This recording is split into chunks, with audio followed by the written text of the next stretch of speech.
Good evening and welcome to the Brevard Sports Network.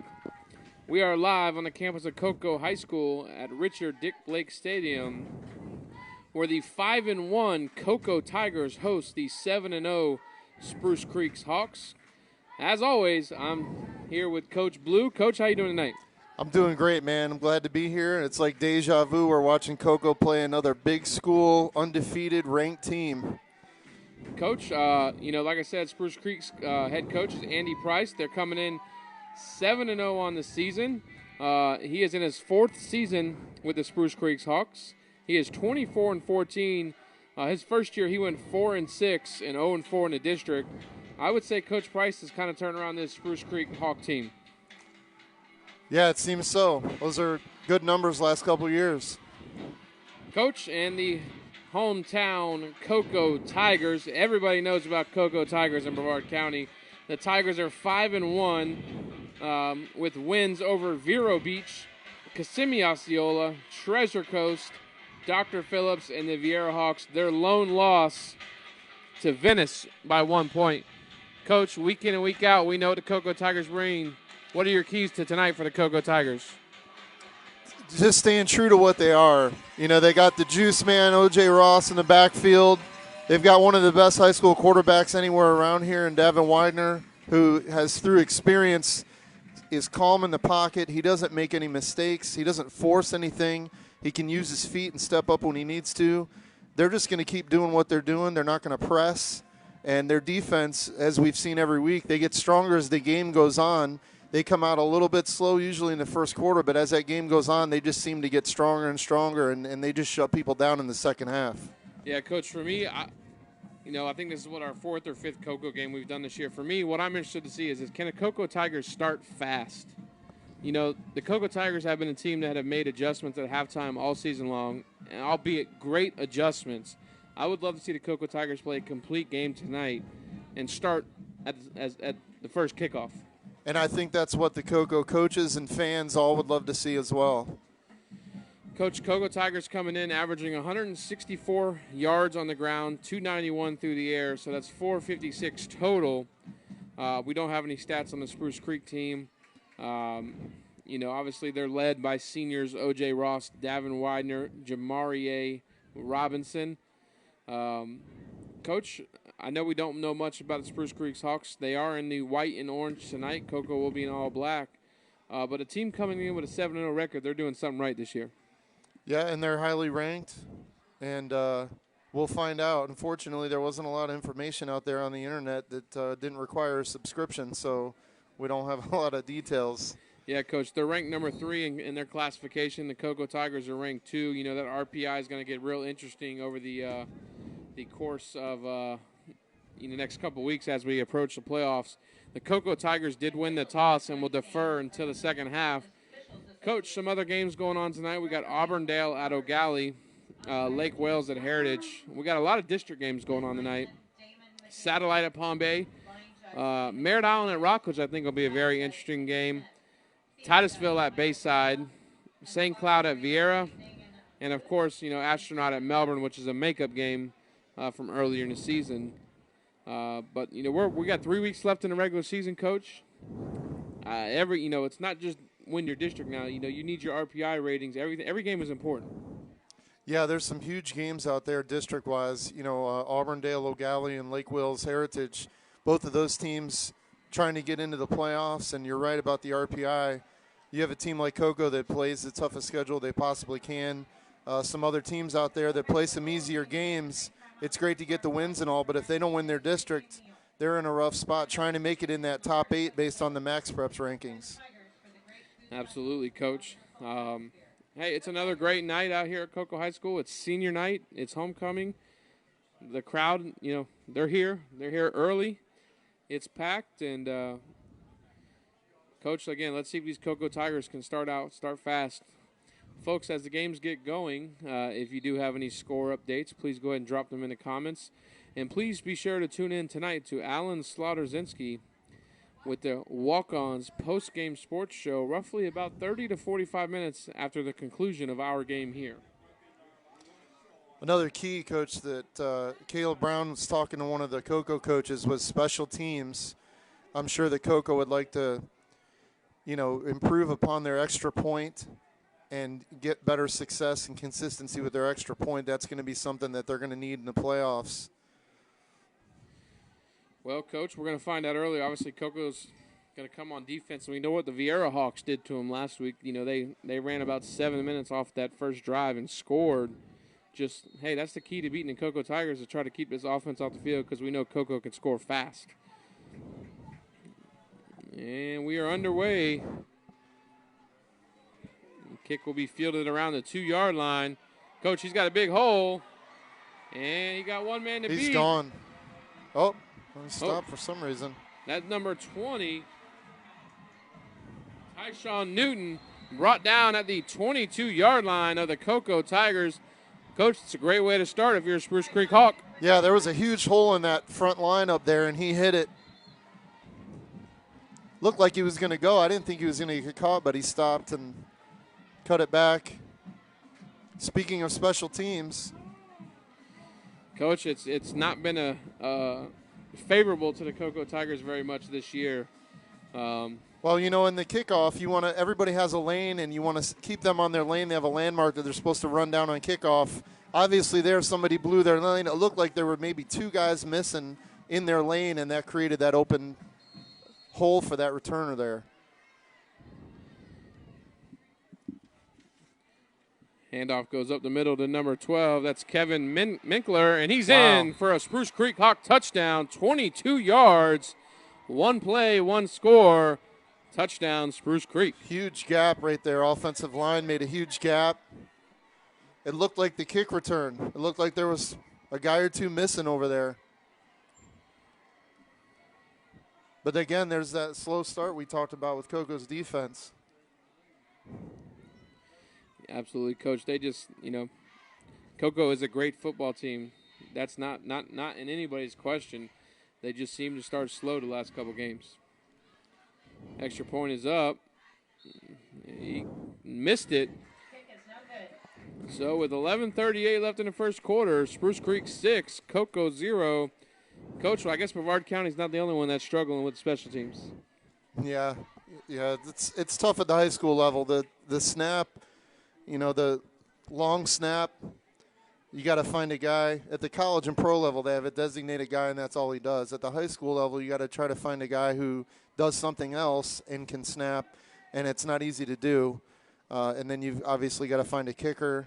A lot of times high school coaches will try to collaborate with the soccer team and try to find a soccer player who can boot the ball. But it's not as easy as people would think to find a kicker at the high school level. Well, Coach, I coming from the youth ranks where I've, kind of helped operate a league and run a league and been coaching there forever, and there ain't a lot of special teams, and there's not a lot of kicking being taught in youth football in Brevard County. Yeah, it's special teams. For those of you that listen to us regularly, you're going to get tired of hearing us say this, but it's a third of the game. And some coaches just don't treat it like it's a third of the game. They focus on offense and defense, and they spend maybe less than 20% of their practice time on special teams. But, it's the fastest way to give up 6 points. Coach, that Spruce Creek sideline is up and jumping. They definitely came ready tonight. We used to, one year under Coach Mike Davis at Bayside, we came out slow to start games. So, Coach, he had us doing Oklahoma drills and going 11-on-11 ones-on-ones before the games to wake us up and get some pads popping, and that paid off. All right, it looks like DJ Grimes is going to return the kick for the Cocoa Tigers. Looking for some room. Brought down around the 24-yard line. Tackled by number 5, Maverick Baranowski, the senior linebacker for Spruce Creek.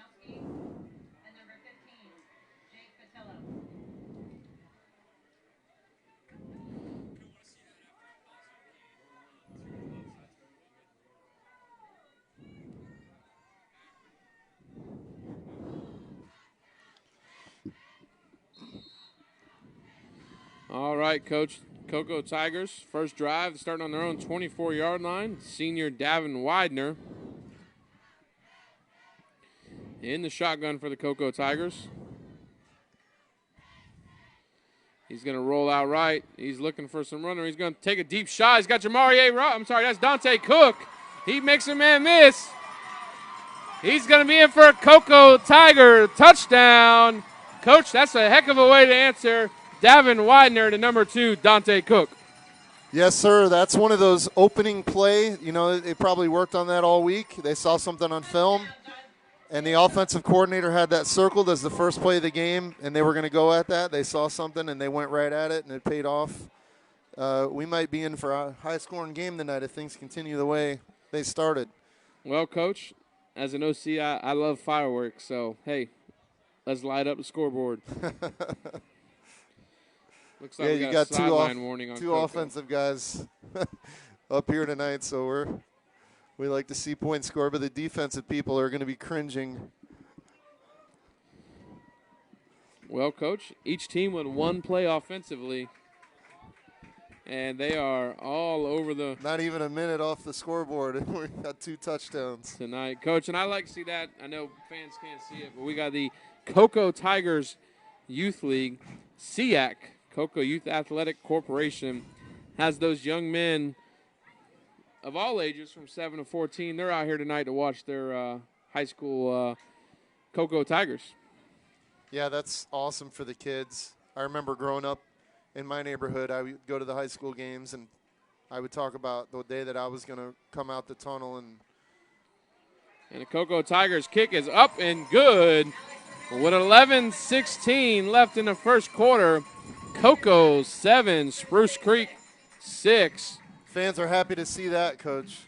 Coach, and having watched enough Cocoa games this year, and obviously I came up here watching a very good friend of mine, the Mallingers, last year when he was here at Cocoa. That formation, Coach Schneider loves that rolling right with the backside receiver running that deep post because, hey, I got speed. You're going to cover me one-on-one, I'm going to take a shot. Yeah, and if you get single high safety and that single high safety rolls to the field alley, there's nobody back there to help that backside corner. And if that backside corner doesn't stay with that receiver, that's a touchdown, especially when you have the speed that Cocoa has. You fall asleep sometimes as that backside corner when the quarterback rolls away from you. Right on, Coach.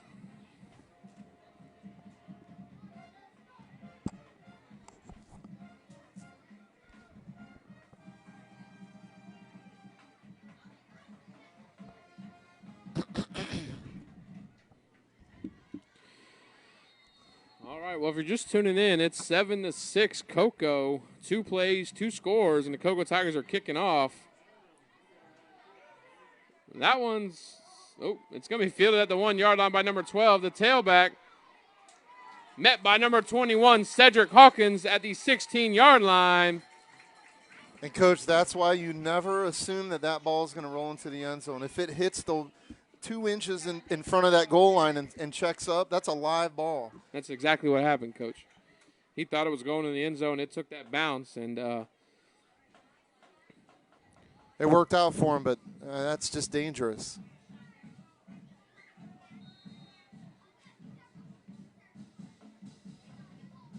Never know what that ball's going to do when it hits the ground. While we got a quick minute, folks, I want to go ahead and give a belated birthday shout-out to Mr. Caleb Brown. His birthday was last weekend. So, happy birthday, Caleb. Hope you enjoyed your birthday. Handoff again, number 12 up the middle. Fights forward for about a 2-yard gain. That Cocoa defensive line was ready this time. Coach, those looked like that was Elijah Robinson.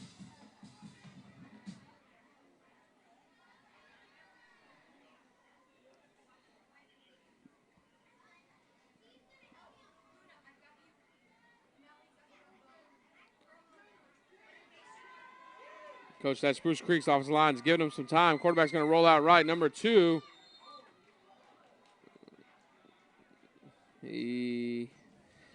I guess he slipped there on the orange, Coach. That was a little bit of a late shove, but it's going to be 3rd down and 4 for Spruce Creek. Coach Blue, I didn't forget about you. I know you had a birthday this week, too, so we'd like to wish you a happy belated birthday. Thanks, Coach. You don't got to worry. Mine's in February, so we don't got to worry about that. All right, so they officially marked him about a 4-yard gain. So 3rd down and 5 for Spruce Creek from the 23-yard line.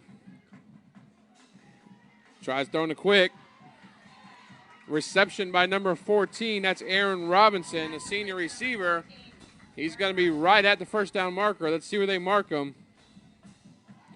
They're going to give him a first down, so it'll be first down Spruce Creek. Little RPO look there. Coach, he got that one in a tight window. Yeah, Coco's defense is up tight. There's not a lot of room throwing underneath like that over the middle.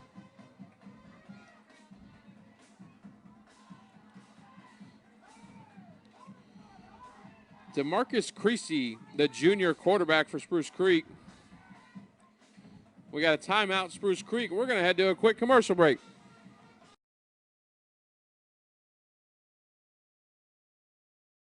It all started with a sketch on a napkin. An idea created by 2 walk-on bench warmers. And after 10 years of hard work and perseverance to turn their dream into a reality, it's the #1 sports bar in America. Welcome to Walk On.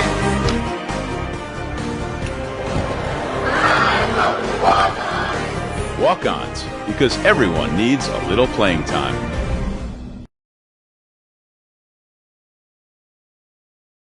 Hi, this is Michelle Rycroft with Beach Wave Volleyball Club, and you're watching Brevard Sports Network.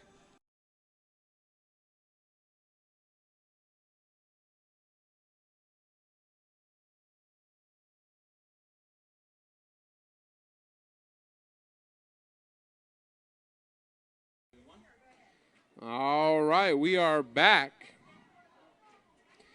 1st and 10, Spruce Creek.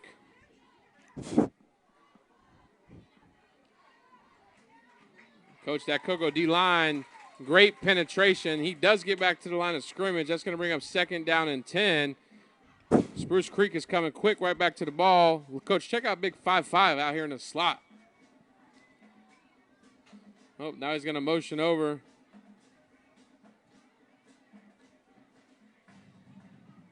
Yeah, I'm not sure.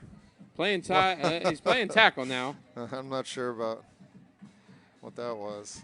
Creasy rolls out left, looking for somewhere to throw, He's trying Nobody to run. open. He's going to be sacked. Nobody open. Coverage sack. Great job by the secondary. Coco's playing a tight man free, and there is no separation anywhere. Great coverage. Samadre Hawkins on the tackle. They're playing tight, too. They're not giving a lot of respect to that passing game.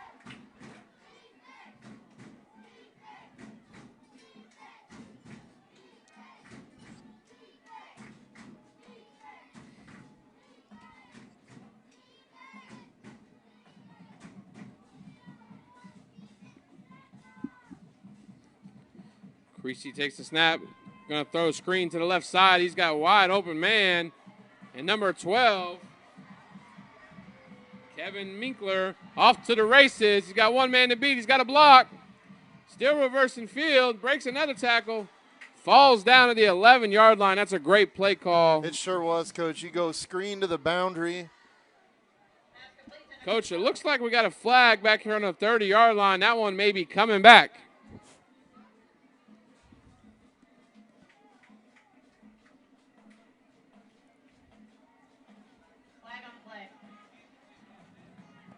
Yeah, great call there, but unfortunately that looks like it's going to be called back. They tailback screen to the boundary. Good blocking out in front, but I guess it was a little bit too good. Holding on the Hawks. Holding on Spruce Creek. So that indeed is coming back, and a 10-yard penalty.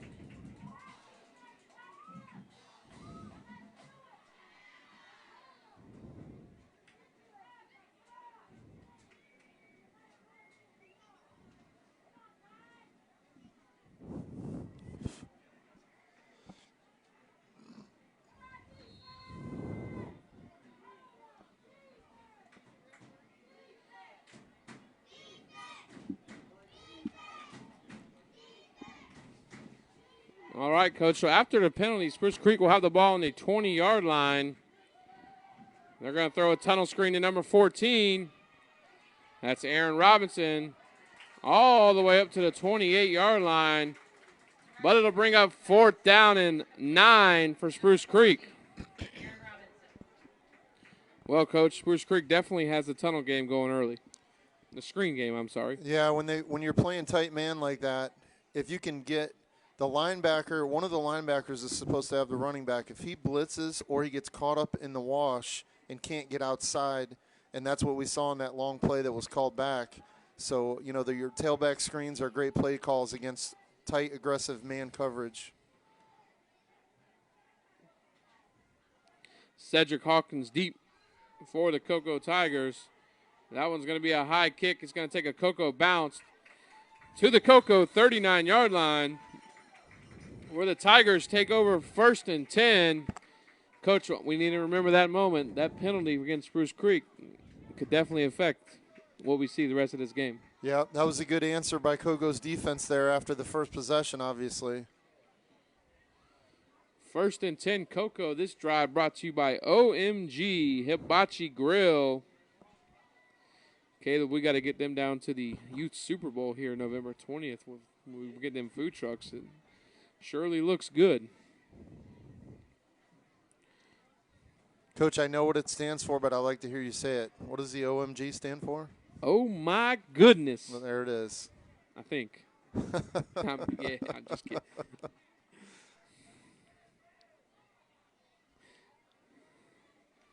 Widener takes a snap. He's going to run a quarterback draw. Makes a man miss. Fights forward for about a 6-yard gain.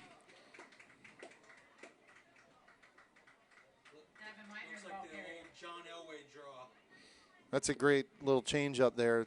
Yeah, Coach, we don't see much of that from Davin. Now you keep the defense on their heels. 2nd down and 4 for the Cocoa Tigers on their own 46-yard line.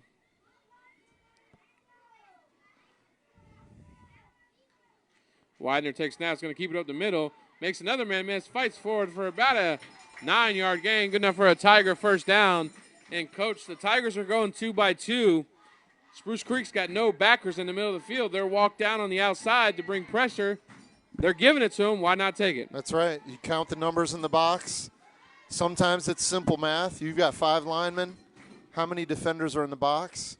If you get a hat on a hat, 5 on 5, that's great. But if you can get 5 on 4 or 5 on 3, that's even better. Widener takes the snaps, going to hand off to, looks like Jamarie Robinson, who's going to fight forward for about a 4-yard gain on the jet sweep. So 2nd down and 6 for Cocoa. Great tackle by number 5 there, Maverick Baranowski. Linebacker coming downhill in the alley, making a nice angle tackle.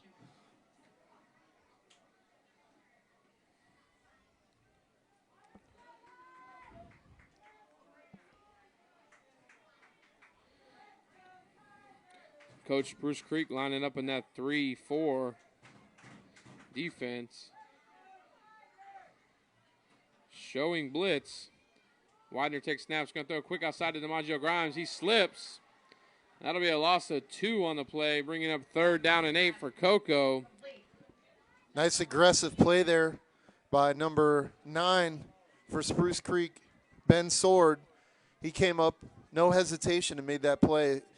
That's what you have to do to stop that pass. You can't wait and hesitate and let that receiver catch that ball, stick his foot in the ground. That was a great play by number 9, real aggressive.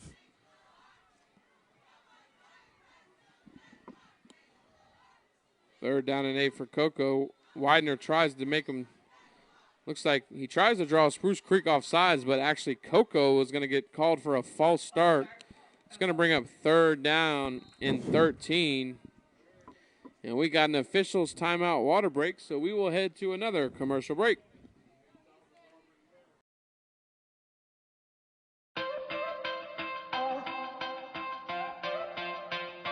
Hey everybody, it's me, Urban. OMG Hibachi Grill. Oh my goodness. You need to follow this truck. You need to run, crawl, and get an airplane, go by train. It don't matter how you follow us and how you get there. If you got an appetite and you ready to eat, OMG Hibachi Grill can't be beat. Oh my goodness. Follow us, Facebook, Instagram. See you there. Hey, this is Devon Dudley, and you are watching Brevard Sports Network. Oh, my brother, testify.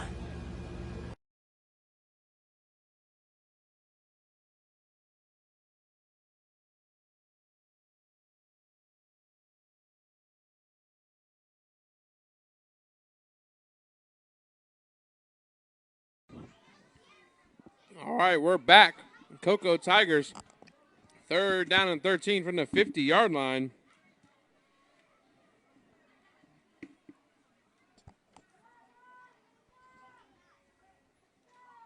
Davin Widener's going to take the snap.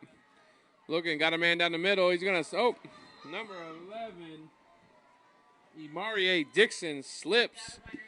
It's going to bring up 4th down and 13. Go ahead, Coach. Throw it behind him a little bit. That's, Widener typically doesn't do that. He usually spot on with his guys, but on that one he just threw it behind him just a little bit. Well, Coach, I think it's a smart decision by the Cocoa Tigers to bring out this punt team, try to pin Spruce Creek deep. Absolutely. In their own territory. Field position, for sure. Make Spruce Creek go 80, 90 yards here. Coach got a score update. Looks like Holy Trinity is up 14-0. And that kick is blocked by Borowski. Special teams. Return for a Spruce Creek touchdown. We do got a flag on the play. I have a feeling it'll just be a sideline warning.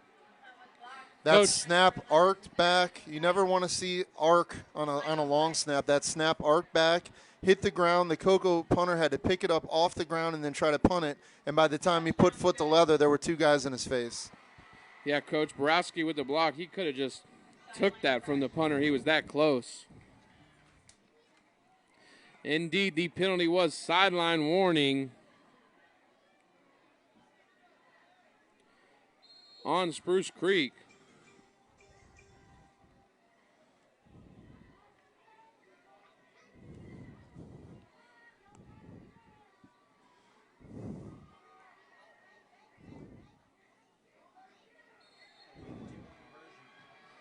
And they ran a 2-point conversion. It looks like it was good. So 4:53 left in the first quarter. Spruce Creek 14, Cocoa 7. I'm getting a score update of Merritt Island 10, Rockledge 0.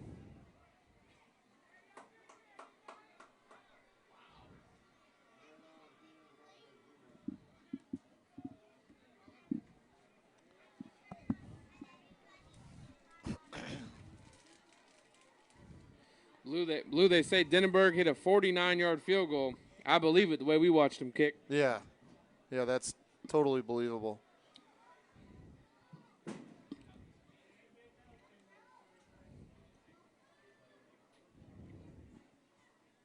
When we covered that game, wasn't he lining up for a 65-yard field goal? About 63 or 64.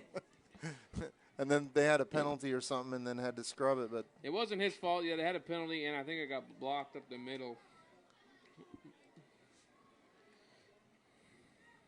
But yeah, special teams, that was on the snap right there.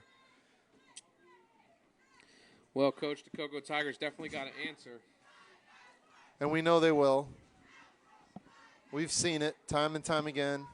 They've been down, and they've come back. They always answer. A lot of game left.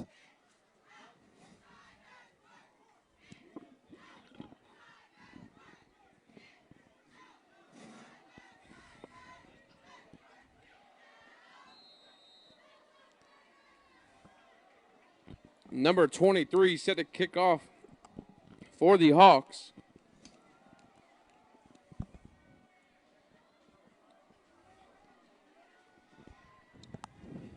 Kick will be fielded by DiMaggio Grimes. There's 5 again. Coach, that's Borowski. He is all over the field. He is. For the Spruce Creek Hawks.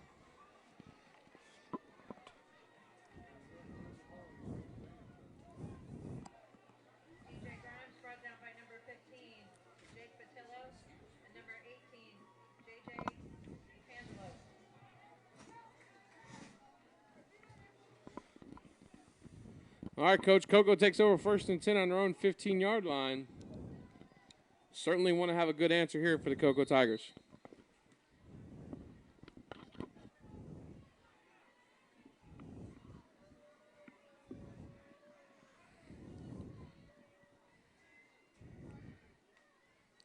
Wider's going to hand off right side. O.J. Ross fights forward for about a 4-yard gain, and we certainly got looks to be a holding penalty on the field.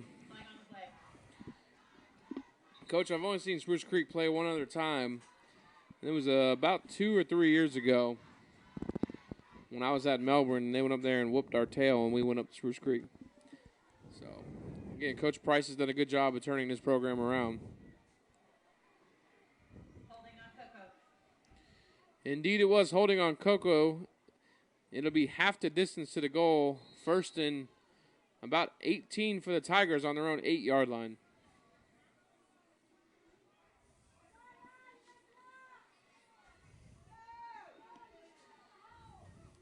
Widener takes the snap.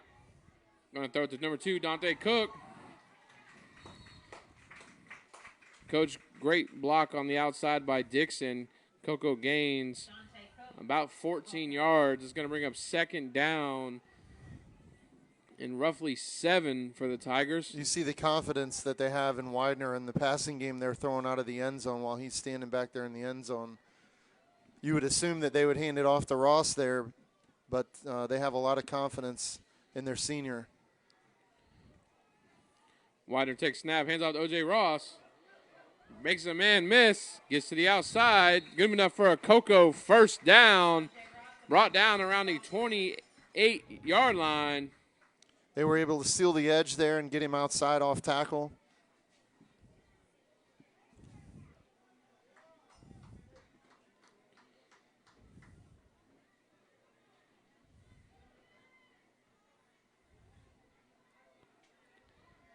There's not a lot of size over here for Spruce Creek on the right side of their defense, the left side of Cocoa's, to the left of Cocoa's offense.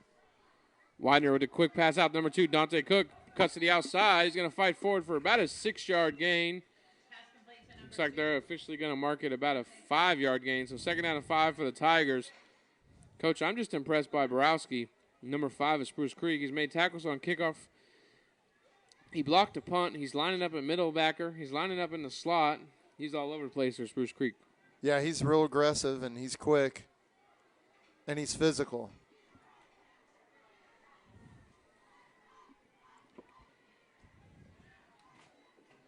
Widener takes a snap. Rolling out right. Gonna slide at the line of scrimmage, so to bring up 3rd down and 6 for the Cocoa Tigers. Good coverage downfield there by Spruce Creek in the secondary. Widener, the senior, knows better, not trying to force anything.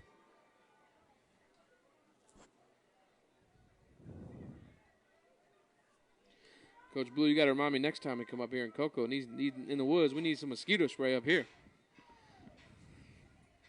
3rd down and 6 for Cocoa on their own 31-yard line.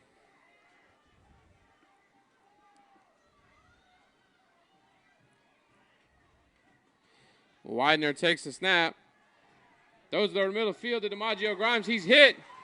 He catches it. Still on his feet. Brought down around the 45-yard line. Coach, he caught that ball, landed on the defender, made the heady play, and kept going. Yeah, and unfortunately the defender's down. It was a good hit. It was a great catch. He focused on the point of the ball, looked it all the way in. Secured the ball through the hit, and like you said, he came down on the defender, never touched a knee or an arm to the ground and just kept going, but unfortunately the defender's a little bit shaken up. We're going to head to a quick break where it'll be 1st and 10 Cocoa on their Spruce Creek 46-yard line. Number 9 popped up quick, probably just lost his breath. Again, that was a great catch by DJ Grimes.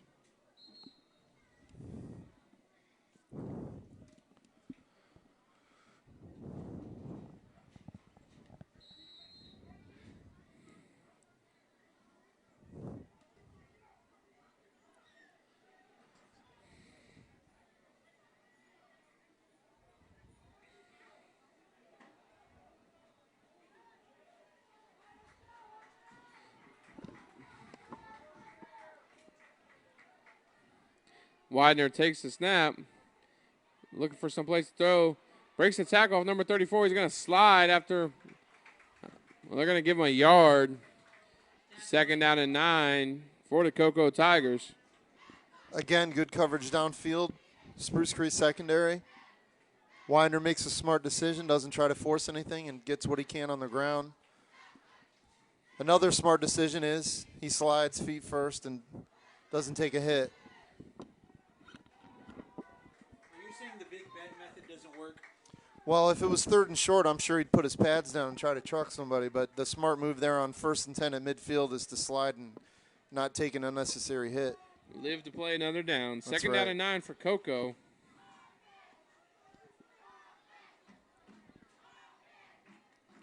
Widener's going to take snaps. Going to hand off O.J. Ross on the right side. He breaks the lane. He's brought down after about a 15-yard gain by number 5, Burowski. Coach, he's everywhere. But O.J., the juice man, good enough for a Tiger first down, 1st and 10 on the Hawk 30-yard line.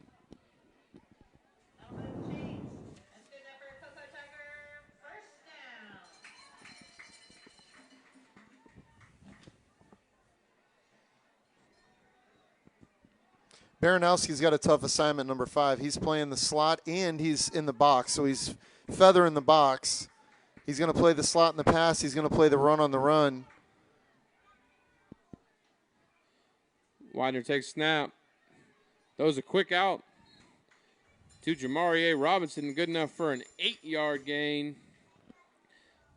Coach, this referee's all over the place. Now he's walking backwards, so good enough for a 5-yard gain. 2nd down and 5 for the Cocoa Tigers. Pass complete to number 6, Jamarie Robinson. Coach, looks like Mr. Richie Leonard is on the sideline, the former Cocoa Tiger, current Florida Gator in attendance for tonight. Another quick one to Jamarie Robinson. Makes a man miss. Fighting forward. That's going to be about a 10-yard gain. Good enough for a Cocoa first down. Pass complete to number 6, Jamarie Robinson. Coach Blue, we got another score update. Looks like the Merritt Island Mustangs get another field goal on the board, so it's 13-0 Merritt Island at McClarty Stadium against the Rockledge Raiders. Coach, that should be, that's a district matchup, potentially, I would imagine, for the district title. Widener takes the snap. Looking for a man downfield. He's going to scramble. Trying to get to the outside. He's going to run out of bounds. Lose about 3 yards on the play, so 2nd down and 13 for Cocoa. Coach Davin ran about 45 yards there, but ended up losing 3.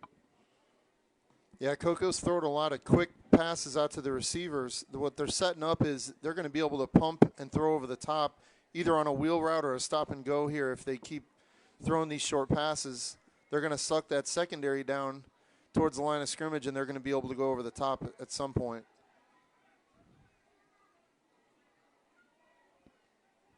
Second and 13 for Cocoa.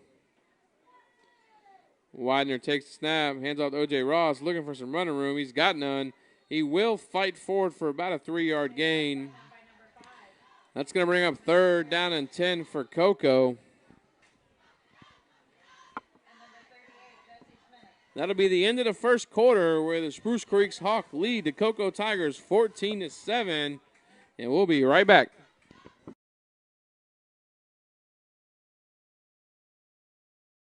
This is homeowner Harry. He's a family man, and today he's examining his utility bills. He's wondering why his utility costs, especially the cost of energy, is so high. He wishes there was an alternative that could cost him lower than his present bills. Luckily for him, there is. Here's Dan from Sun Shop at his door. Dan has come to explain to him how going solar can help him lower his utility cost and solve his worries. Homeowner Harry lets Dan in, and he explains to him how the sun will fuel his home when he goes solar. Dan also breaks everything down to him on how his bills would be lower, and he'll be helping the planet in his own little way at the same time. He was pleased with all what he has heard about going solar with Sun Shop. Thanks to Dan from Sun Shop, his home is now powered by solar. and now he's all smiles and happy. No worries for him as he's now in control of his monthly utility bills. Contact Dan with Sunshop below today to go solar too.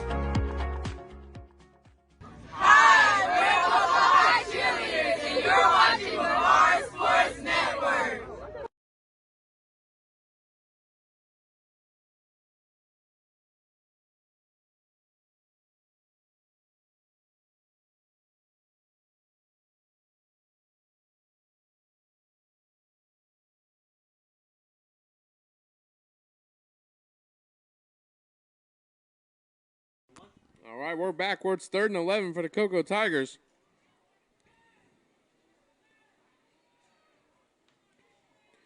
Widener takes the snap, throws it to the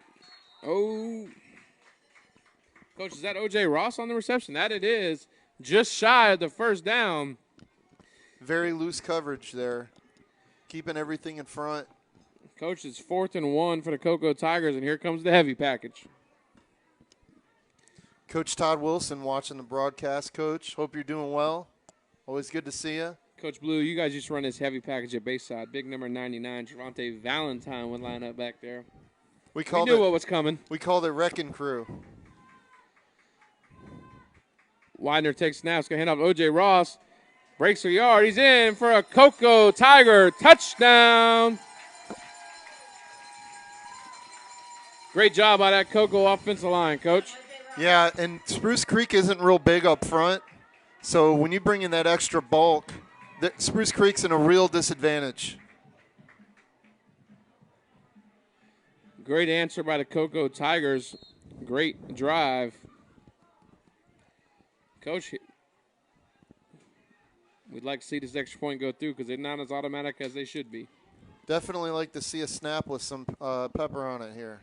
There we go. Snap is up. Kick is up. Wide left. Special teams again. 11-17 left in the second quarter. Spruce Creek 14, Cocoa 13. Coach, I'm not knocking anybody, but at some point I think the Cocoa Tigers are going to say we're going to go for 2 every time. Yeah, that's not knocking anybody. It's just the reality of the situation that they're in. At some point you got to explore other options, and the last thing you want to do is be chasing your extra point every Friday night.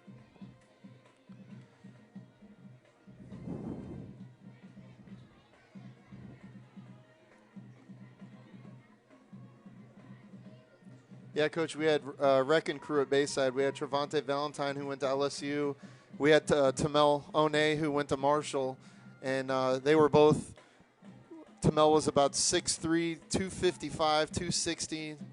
And Trey was about 6'4", 6'5", 270.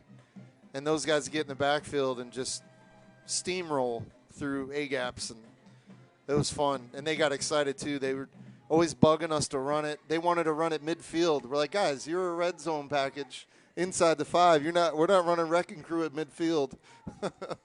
Well, Coach, I know Trey was a defensive guy, so he didn't play much. So I'm sure he wanted to get as much as he could. Yeah, they loved it.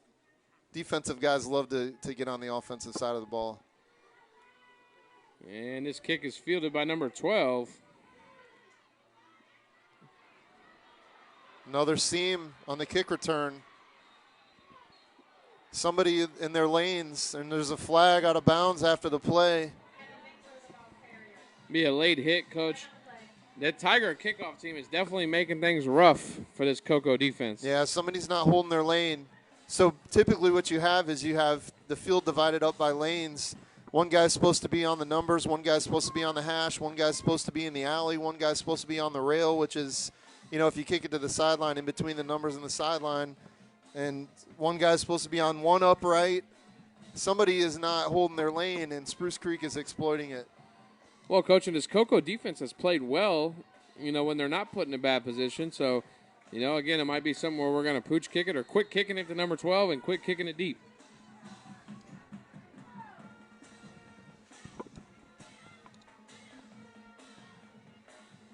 Right up the gut, there's nothing there. He'll fight for a yard. 2nd and 9 for the Hawks. Yeah, Spruce Creek scored the first touchdown from, 20 yards out on the first play of the game. And then obviously they blocked a punt for a touchdown. And then you have a kickoff return where Spruce Creek starts to drive from the 20. So Kogo's defense put in horrible situations here to start this game. And the score might lead you to believe that Kogo's defense is giving up chunks of yards, but that's just not the case.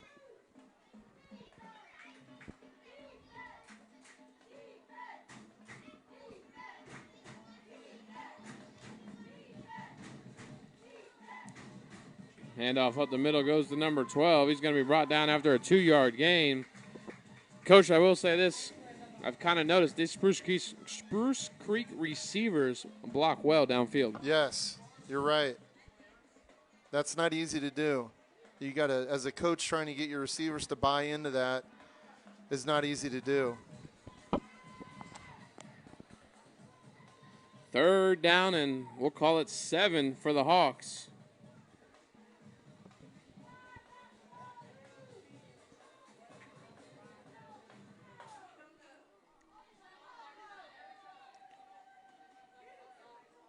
Little midline read up the gut. He's going to be short.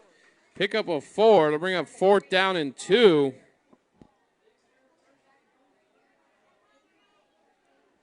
Yeah, they had a little influence there. The guard pulls outside. The back goes with the guard.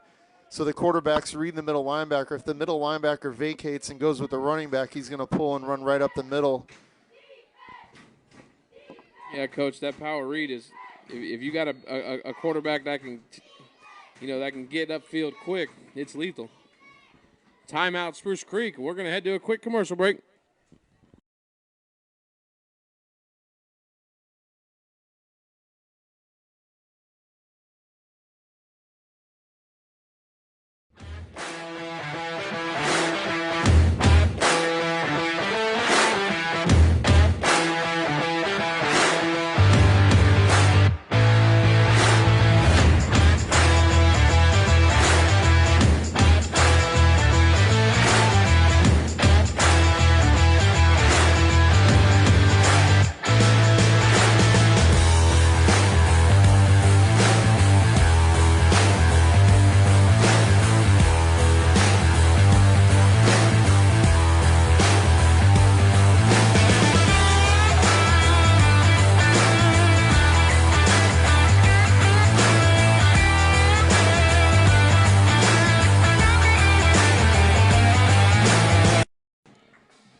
And we're back. It's 4th and 2. Spruce Creek tries to draw the Tigers off sides. Handoff goes to number 2. I don't think he got there, Coach. Yep, he's short. Good stand by the Kogo defense after giving up the big play on special teams. Great job by that Kogo D-line.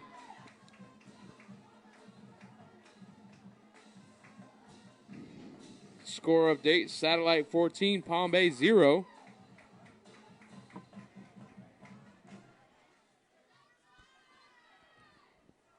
All right, Coach, Kogo takes over 1st and 10 on their own 12-yard line.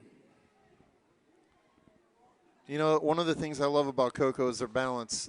They could line up and run O.J. Ross 40 times all night, and he runs for 300 yards. But, they have balance. They keep the defense honest. And they're always working down the road. Their schedule sets them up down the road. The way they call their plays sets them up down the road. They're always working to be balanced no matter who they play. Low snap. Widener takes snap. He's going to roll out right. Taking a deep shot to Jamarie. And we're going to have a penalty on the play.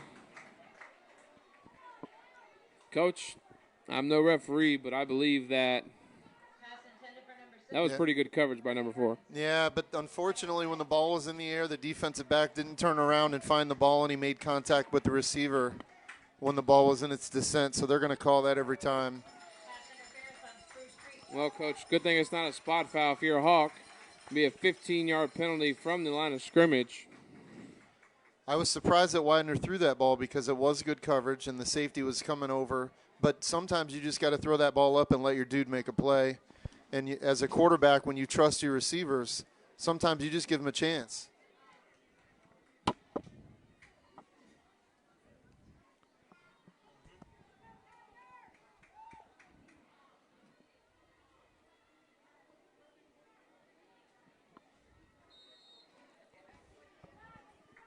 First and 10, Coco on their own 26-yard line after the pass interference.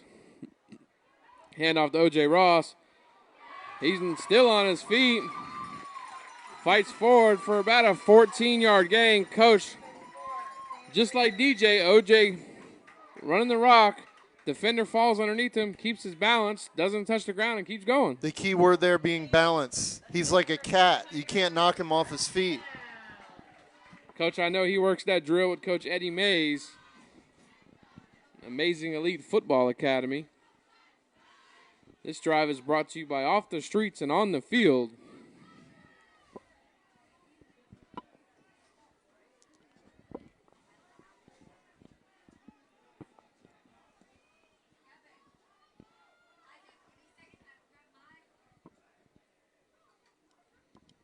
Widener takes the snap. Looking for DiMaggio Grimes in the middle of the field. Great catch. Coach, he holds on to it, breaks the tackle. Nowhere to go, so he goes out of bounds after an 11-yard gain. Another great reception by DiMaggio Grimes. Good timing there by Widener. Putting the ball on the receiver. He had some separation there in the seam.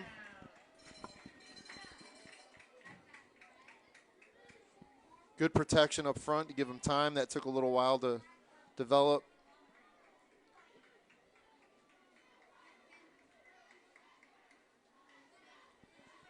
Handoff, little stretch play to O.J. Ross. Oh, he tries to make a cut.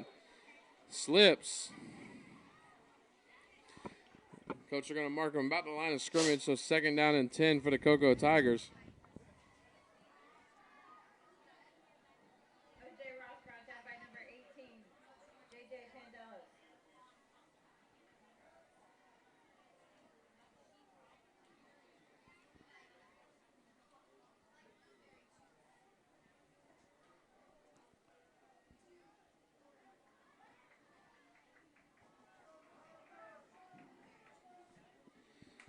Second down and 10 for the Cocoa Tigers.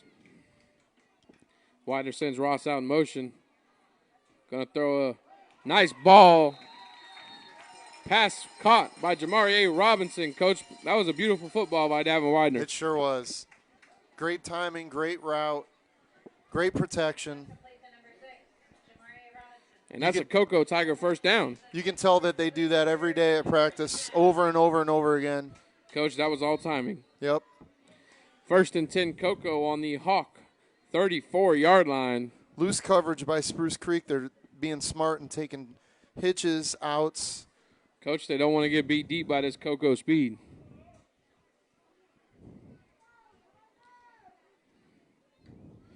Widener takes a snap, pitches out to O.J. Ross. He's got a lane up the middle. Makes one man miss. Brought down around the 17-yard line. Good enough for a Cocoa Tiger first down. Coach, one of my favorite sayings, feed the juice man. Yeah, he's got it all, man. He's got patience, vision. You know, we'll see him back there hopping around, waiting for a lane to open up, waiting for the O-line to pull and all that. And then you can see him right there hit the hole when it's open with no hesitation. He's a total package. 6:52 and rolling left in the first half. Cocoa trails by 1. Widener throws it quick to Jamari Robinson. Breaks the tackle. Makes another man miss.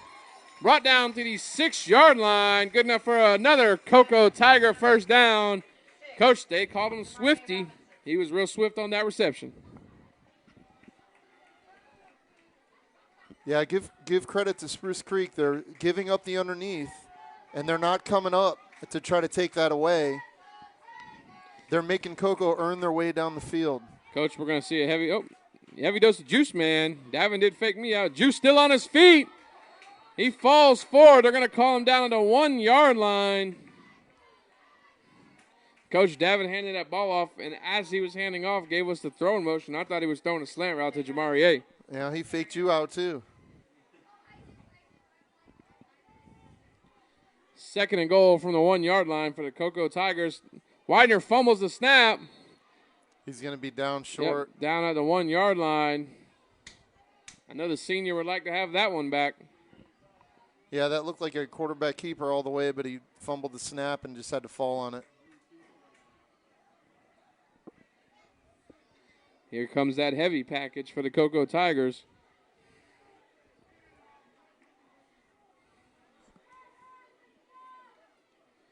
Hand off to O.J. Ross right up the gut. He falls forward for a Cocoa Tiger touchdown.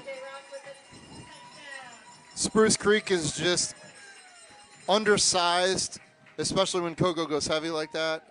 And if you just add up the numbers of weight on each side of the line of scrimmage, there's just a huge advantage for Cocoa when they go into that heavy on the goal line. Coach, and Cocoa's defense has played well. Yes, they have. The two scores really stem from a kickoff return down to the inside the red zone and a block punt. I mean, Yes. this Cocoa defense has played well. Cocoa should be up in this game. I'll say 21-7 because special teams is a third phase, but the Cocoa Tigers fixed their special teams mistakes. And there we see another one, a blocked kick. Well, we said it right before kickoff, Coach. Special teams is a point of emphasis, and unfortunately, as they say, it reared its ugly head right out of the gate. Coach, the Cocoa Tigers faithful here at Richard Dick Blake Stadium are yelling, "Go for two."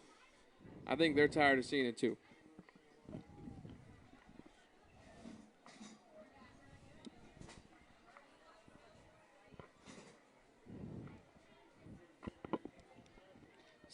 .5:35 left in the second quarter. Cocoa 19, Spruce Creek 14.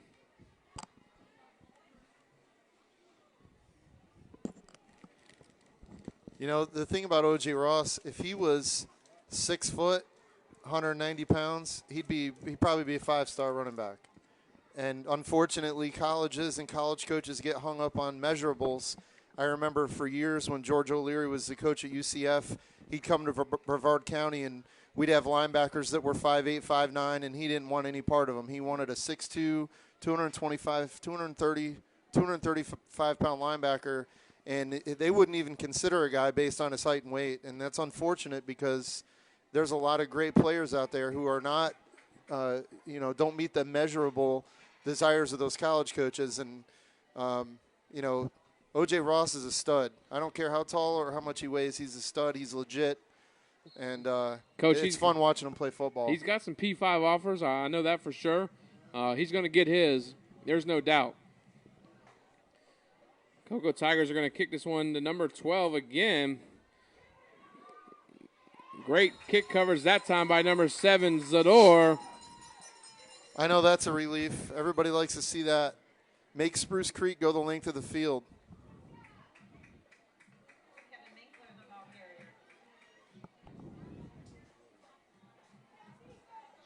Cody Barton, thanks for the shout-out, man. Hope you're doing well. Cody Barton, an offensive lineman from Bayside back in the day. Coach, he was actually on my first flag team back at West Melbourne. Oh, yeah? He played for you at Bayside? Yes, sir. Big boy. I always wondered where he went after he left West Melbourne. Yep, he could move a defender off the line of scrimmage. 1st and 10, Spruce Creek on their own 20-yard line. 5:33 left in the first half. Two's going to roll out right. We're going to have pass interference on Malik Lewis. Coach, I think that was incidental contact. Their feet got tangled. Yeah, I don't know about that. I think the receiver laid out for that ball, and it was almost uncatchable. I think that was just good coverage.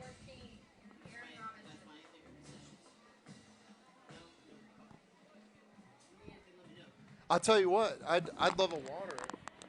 Thank you.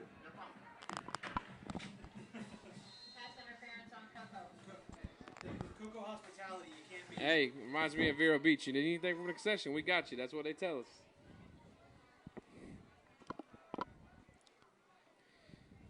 First and 10 for Spruce Creek after penalty. Coach, Flea got flicker. a little flea flicker. There ain't nothing there. Coach, the receiver fell down. Cedric Hawkins catches it, but he was out of bounds. Yeah, Coco didn't fall for that.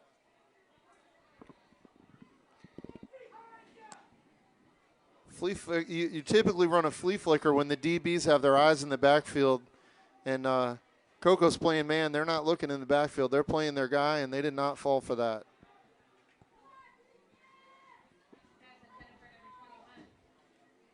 Coach, I will notice this. Cedric Hawkins is playing corner right now instead of his usual spot at safety. Handoff goes to number 12. He makes a man miss in the backfield, fighting forward. Picks up about 6 yards, so 3rd down and 4 for the Spruce Creek Hawks.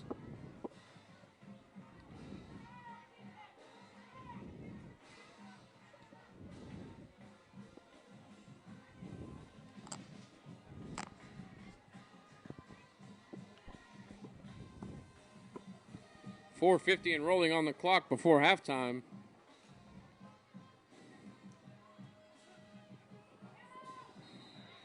Coach, a little RPO incomplete, intended for number 14.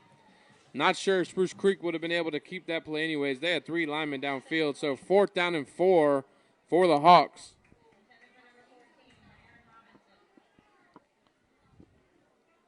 Coach, we're getting a lot of comments on the kicker. It's not so much the kicker, folks. Those last 2 points were, yes, one was wide left, but last one was blocked. That's on the guys up front.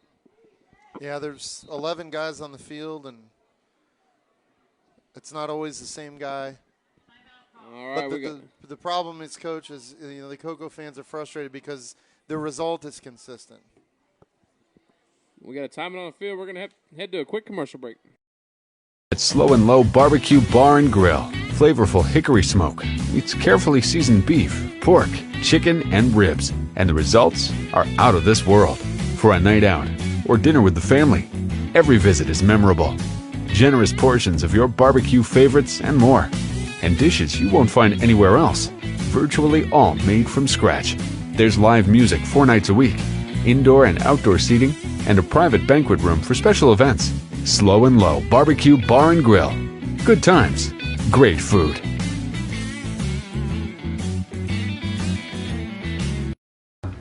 Hey, this is Devon Dudley, and you are watching Brevard Sports Network. Oh, my brother, testify.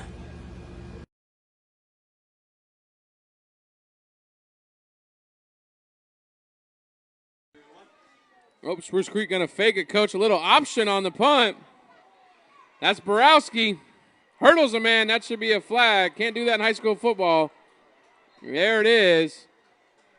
Coach Borowski lined up as the punter. It was a direct snap to the upback, number 12. Goes to the edge. Runs the option on it. Great play design by Spruce Creek. Now, here's the question. Here's the question on that. That was 4th and 4? Yep. Is it a first down and then they tack the hurdle on after the first down? It happens so rarely in high school football that. Well, Coach, the last one I remember is when Roger Bush come on now. Go ahead. Hurdled the Melbourne High School defender and the touchdown got called back. It's an unsportsmanlike, so. Yes, you're Roger hurdled the guy down on the 5-yard line or so and scored. And now the question was, did Roger hurdle the guy, or did the guy dive at Roger's ankles and Roger stepped over the ankle biter? I'm not going to tell you wrong, but I saw what the referee saw, and it was a 15-yard penalty. You know what I mean? So. Yeah. Roger used to do that in youth ball all the time. Yeah, it's a strange call because sometimes tacklers don't go at your waist and they dive at your feet. And what are you supposed to do, you know? Coach, if it's going to come back from the line of scrimmage, that's big for the Cocoa Tigers.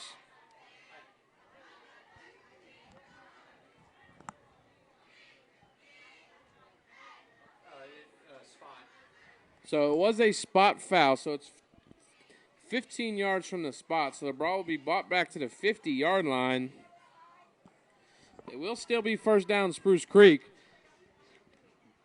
That was a huge call there. They went speed option out of a punt formation on 4th and 4 in their own territory. Very aggressive call. Coach, again, that's the third big play this Cocoa Tiger special teams have given up.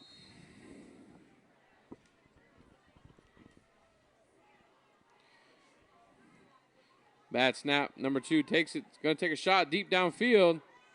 Whoa, what a coach. He laid out. He did drop it. That was a heck of an effort by the Spruce Creek receiver. Cedric Hawkins was the defender. Yeah, he wasn't open there, but the quarterback led the receiver. He got his hands on it, but he was on his way down to the ground as he was trying to pull it in and couldn't hang on. 4:24 left in the second quarter. Satellite 17, Palm Bay 0.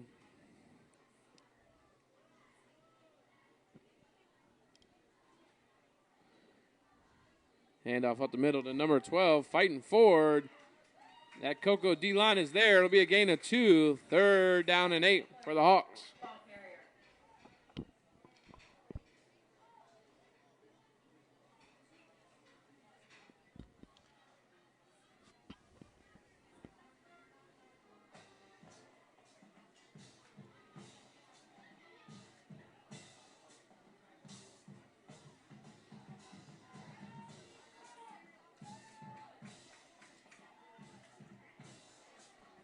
Using a lot of time here.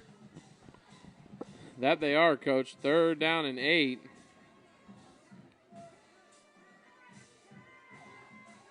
Those underneath route to number 12. Breaks a couple tackles. Cocoa Tiger defense was arm tackling on that play, Coach. It's going to bring up 4th down and 2 for the Hawks. Here comes their heavy package.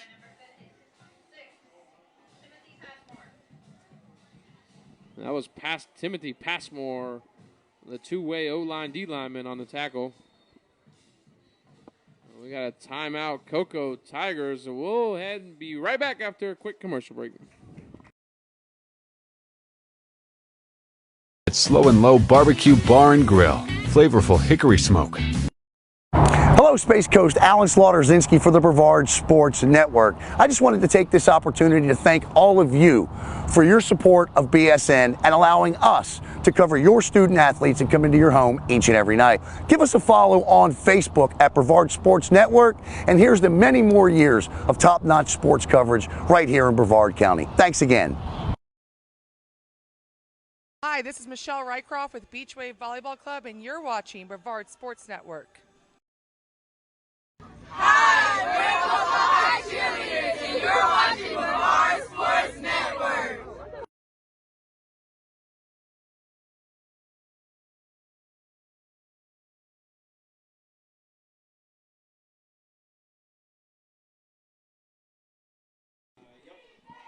All right, 4th down and 3. Spruce Creek dropping back to pass. He's got a man. Number 14 again, brought down by Samadre Hawkins, but not after a Hawk 1st down. The crossing route there, they liked the matchup. You had a quick, speedy slot receiver on a bigger linebacker, and he beat him across the field. They protected the quarterback well.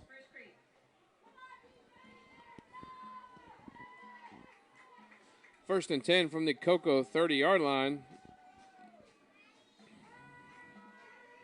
2 looking for someone. Rolls out right. Breaks the tackle. Ball's on the ground. It's all over the place. Oh, picked up by number 12. The one guy happened to be around the ball. Coach, that's going to be about a 10-yard gain, which should have been a sack for the Cocoa Tigers.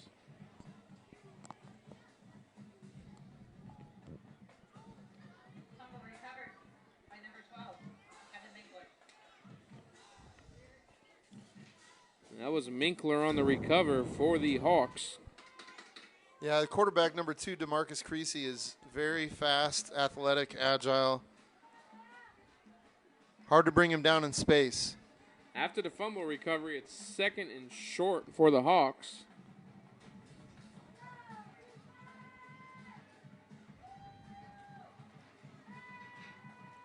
Two's going to throw the ball down the middle of the field.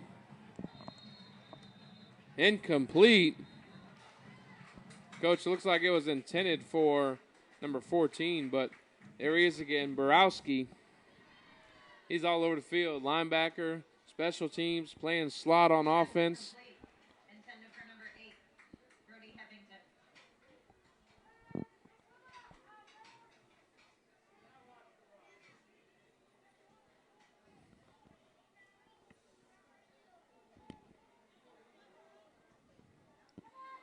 3rd and 1 for the Hawks. Number 2 looking, is going to scramble. He'll pick up the first down, but we got a flag on the play in the territory of holding. 3rd and short, holding call. 3rd and short, I was surprised to see a pass on that, Coach. Well, Coach, it looked like it was a read option, and it looked like 12 wanted it, but 2 pulled it late. Nothing was there. Coco catches a break with a holding penalty, so that'll bring up 3rd down and 10 for the Hawks.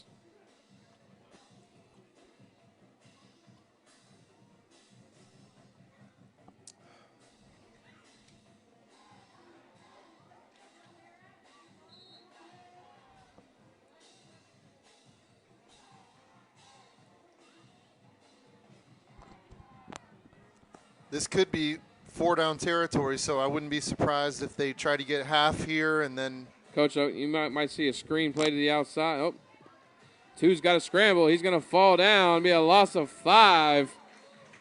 4th down. Timeout, Coco. And we'll be back to finish this. 2 minutes and 16 seconds left in the first half after the quick commercial break.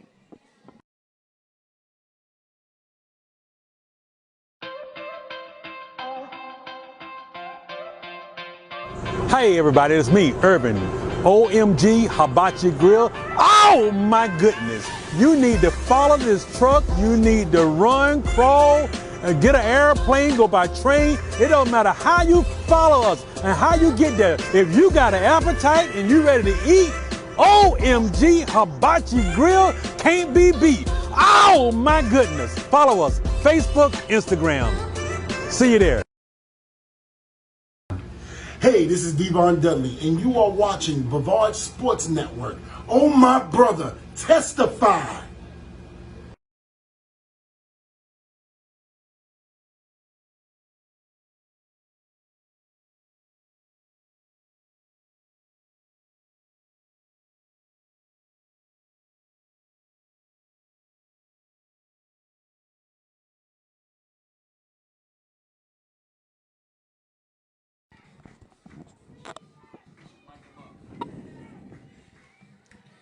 Fourth and 15 for the Hawks. They're going to go for it. 2 drops back to pass. Going to throw a laser down the middle of the field. Incomplete. Great coverage by the Cocoa Tigers defense. That's Victor Zador on the coverage. Turnover on downs. 1st and 10 Cocoa on their own 35-yard line with 2 minutes and 9 seconds left until halftime. Yeah, they threw into double coverage there. They had a middle linebacker blitz. Middle of the field was wide open. If they had any kind of slant or post or anything over the middle, they would have had something big, but threw to double coverage down the middle of the field. Great coverage by Coco. Big stand by the defense. Like you said, Coach, the defense has played well tonight. They were just put in bad spots.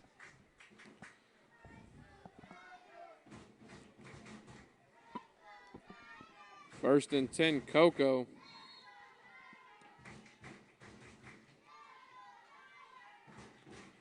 Widener takes the snap. Looking, he's going to go ahead and keep it himself.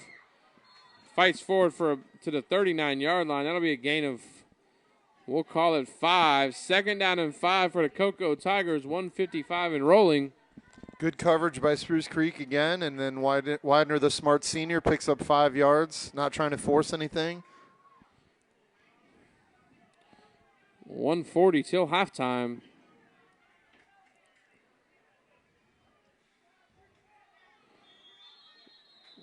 We're going to have false start on the Tigers. That'll back them up 5.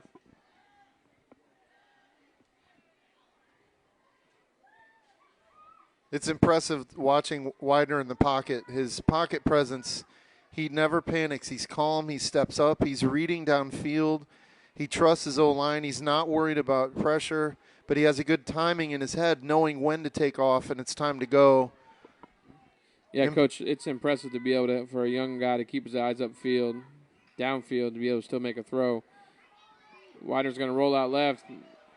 Coach, he's breaking a couple tackles. Going to get back about a yard shy of the line of scrimmage. It'll bring up 3rd down and 11. Coach, a lot of those routes are deep routes, and Davin just didn't have the time on that play. Their deep routes, and Spruce Creek all night has been playing very loose, like you said, trying to keep everything in front of them, not getting beat deep by the speed of Cocoa. But they are giving up underneath.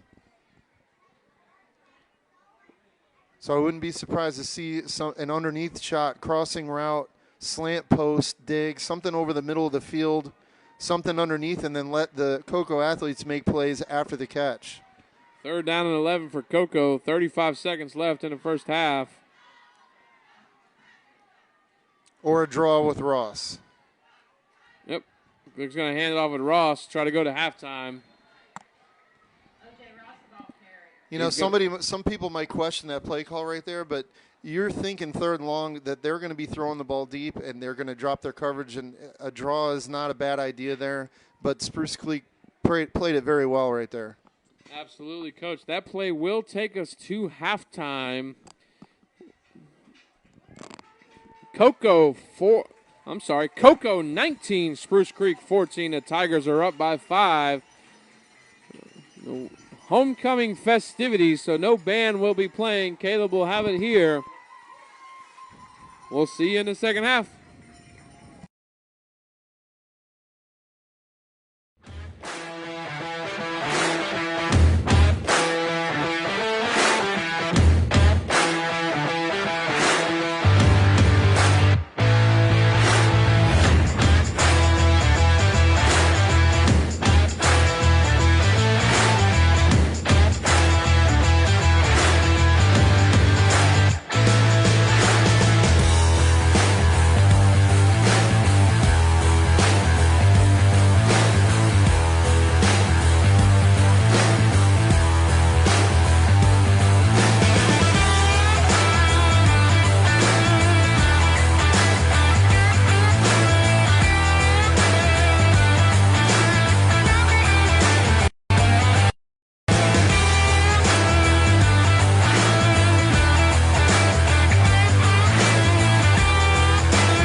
Hi, this is Michelle Rycroft with Beach Wave Volleyball Club, and you're watching Brevard Sports Network.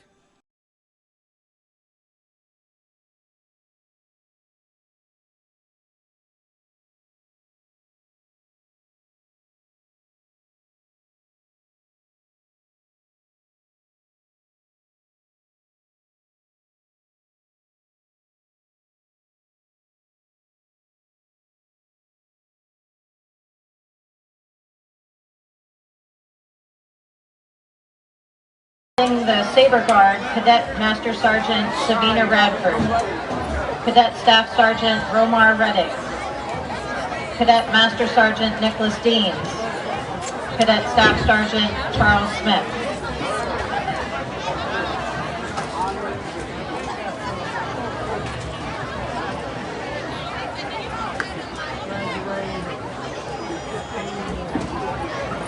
Freshman Princess Siobhan Hart, escorted by her aunt, Sonia Parrish, and her sister, Maggie Hart.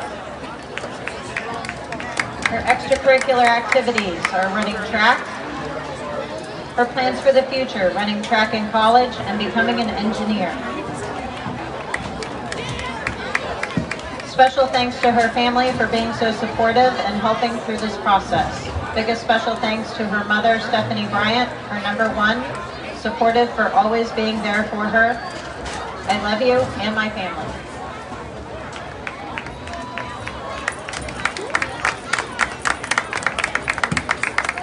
Sophomore Prince Nicholas Blue, escorted by Mom Brittany. Extracurricular activities, wrestling and JROTC. Plans for the future, go to the military after 4 years and become a firefighter. Special thanks to my mom, the JROTC program, and the students at COCO.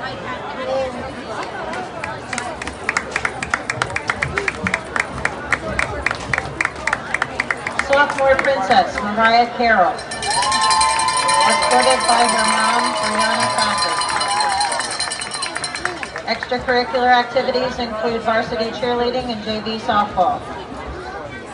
I plan on going to the University of Florida to study medicine. I would like to become an MD or ARNP and specialize in cosmetic surgery.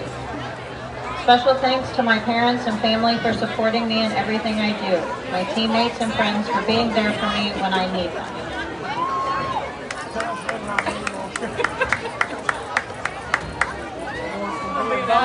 Next up, Sophomore Princess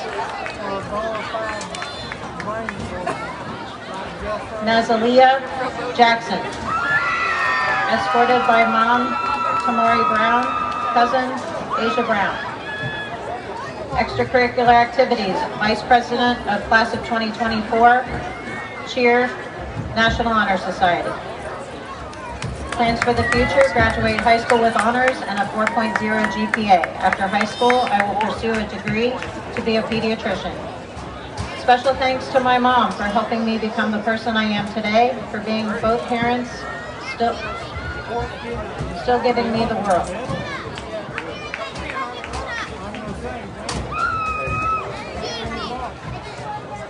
Junior Prince William Barner, escorted by Katrina McDonald. Extracurricular activities include JROTC, soccer and baseball. Plans for the future to enlist in the Florida National Guard and become a law enforcement officer. Special thanks to Mrs. Lucy Ninko, Mrs. Jessica Robinson, Mrs. Jolette McDonald, and Mrs. Sims. Junior Princess Talia Cooper, escorted by brother Rico Ransom and dad Thomas Cooper. Extracurricular activities include Tigerettes. Plans for the future to become a world-famous recognized model. Special thanks to my family for shaping me into the person I am, also for encouraging me to do anything I put my mind to.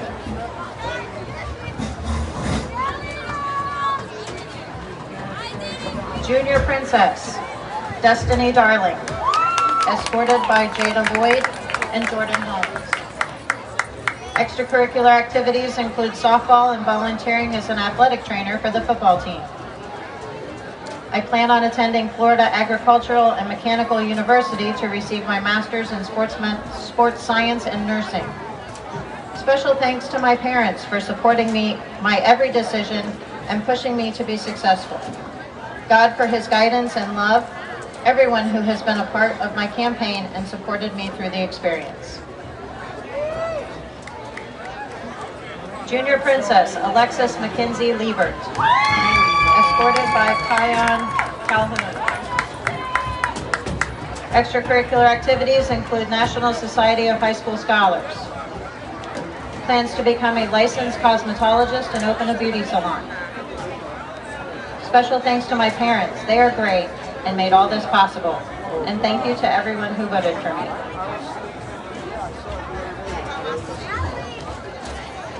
Senior Princess Sapphire Jade Williams, escorted by Demetric Swinton, stepdad. Extracurricular activities include Tigerettes, choir, track and field. Plans to go to college to get my bachelor's in nursing to become a traveling PICU nurse. Special thanks to my mom for being my #1 supporter, Dr. Primus and Coach Grant for always pushing me to my full potential, and my friends for always being there for me, especially patience.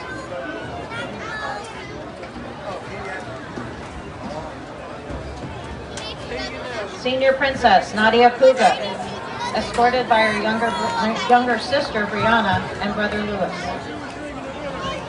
Extracurricular activities include varsity soccer since 7th grade, member of Spanish Honor Society, Thespian Honor Society, and National Honor Society.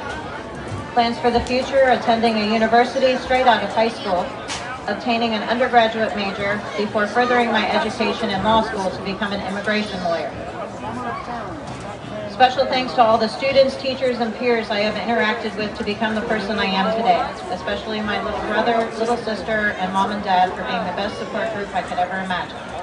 And I can't forget Angeli, Carly, Carla, Brianna, Milton for helping me make almost 200 beaded bracelets for my campaign. Love y'all. Senior Princess, Nylea Mayo. Extracurricular activities include basketball, track and field, cheerleading, Vice President, Class of 2022, SGA Vice President, NHS Scholar, and dual enrollment. I plan on attending FAMU and afterwards attend a medical school to eventually become an OBGYN. I would like to give a special thanks to my top 2 supports, my moms, for raising me to be the young woman I am today. I want to thank Mr. Mitchell, Mr. Lastinger, and Coach Patrick for helping me on my low days and uplifting me. Also, I want to thank Mr. Lofek for helping me with my academics and pushing me to go far. Her escorts are Rashada Bayo and Shania Thompson. Shawnee Thompson.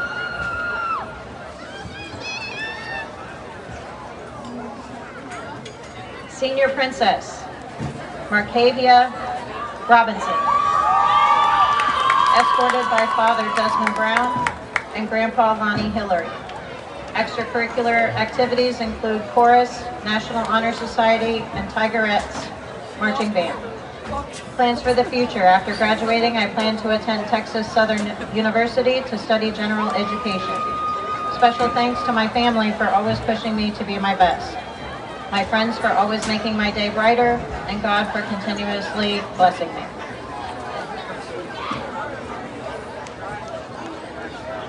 Senior Prince, Elijah Andres Davis, escorted by Malik Lewis and Lavelle Bryant. Extracurricular activities include varsity football and varsity basketball. Plans to attend an HBCU for dental hygiene. Special thanks to God and my mom and dad for believing in me.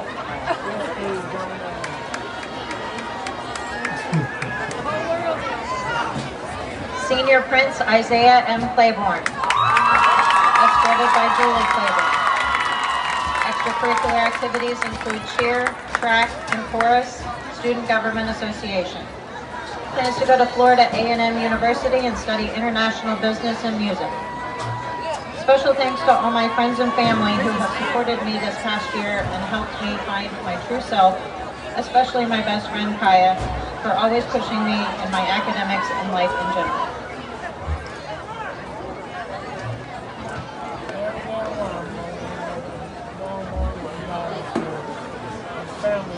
And now, the moment you've been waiting for.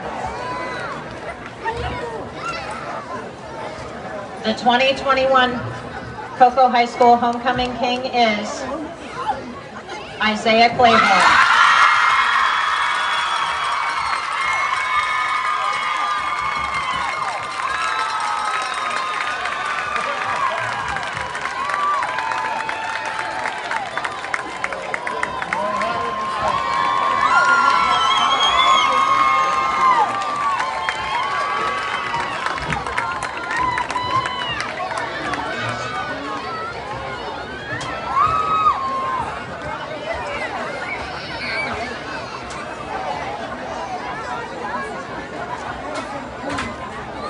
And now the 2021 Cocoa High School Homecoming Queen, Nadia Puga.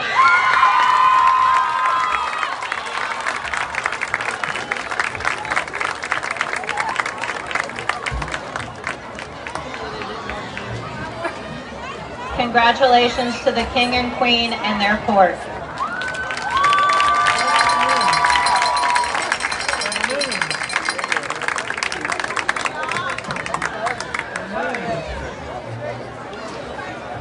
Congratulations to Homecoming King and Queen. We're going to pay some more of our bills, letting you know about some of our great sponsors. Great ceremony put on by the Cocoa Tigers. We'll be back with second half action right here on the Brevard Sports Network.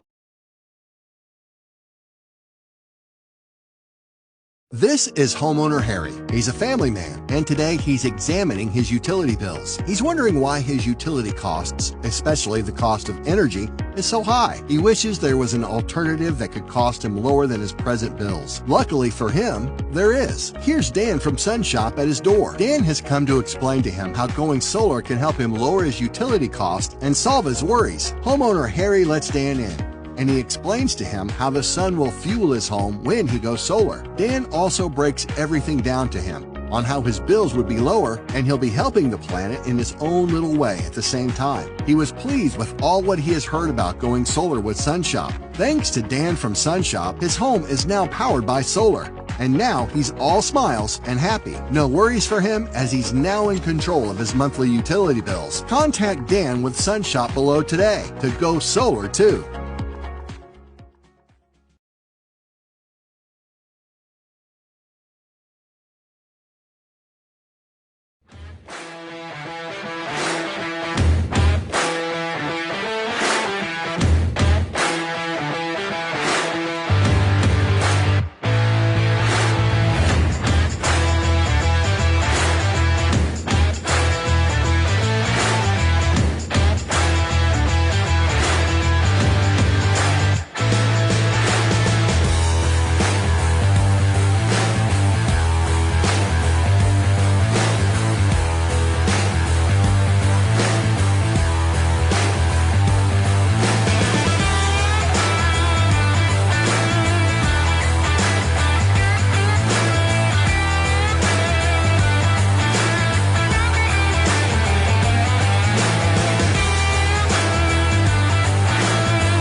At Slow and Low Barbecue Bar and Grill, flavorful hickory smoke meets carefully seasoned beef, pork, chicken, and ribs, and the results are out of this world.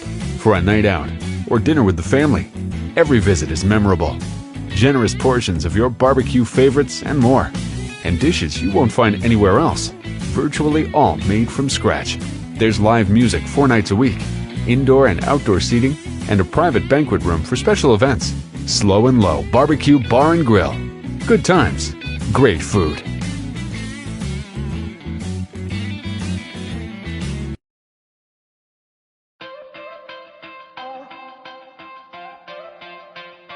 Hey everybody, it's me, Urban. OMG Hibachi Grill. Oh my goodness. You need to follow this truck. You need to run, crawl, and get an airplane, go by train. It don't matter how you follow us and how you get there. If you got an appetite and you ready to eat, OMG Hibachi Grill can't be beat. Oh my goodness. Follow us, Facebook, Instagram. See you there.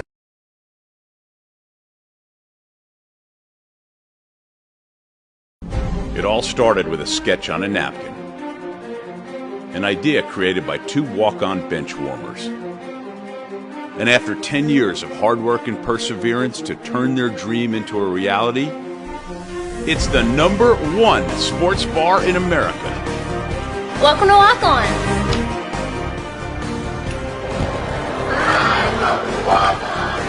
Walk-ons, because everyone needs a little playing time.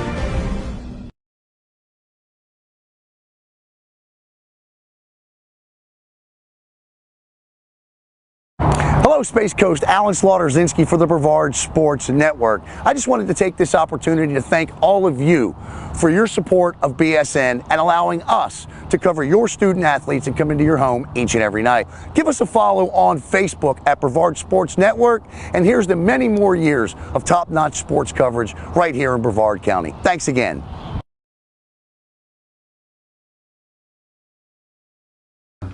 Hey, this is Devon Dudley, and you are watching Brevard Sports Network.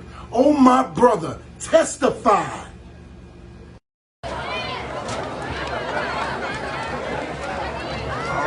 back to the Brevard Sports Network. We got about 2 minutes still to kick off of the second half where the Cocoa Tigers lead 19-14 over the Spruce Creek Hawks. Real quick, we're going to run over to Coach Blue. He's going to give us some score updates from around the county. We've got Merritt Island 13, Rockwood 0. Start of the second quarter. We've got, of course, our Cocoa game here. Satellite 17, Palm Bay 7 at the half. Melbourne 14, Astronaut 7 at halftime. Holy Trinity 42, Halifax 0 at the half. Bayside 14, Titusville 0 at the half. Viera 42, St. Cloud 0 at halftime. So they start the second half off at 1 o'clock. Windermere Prep 27, Space Coast 6. And then Santa Fe Catholic 28, Cocoa Beach 0, 7 minutes left in the third.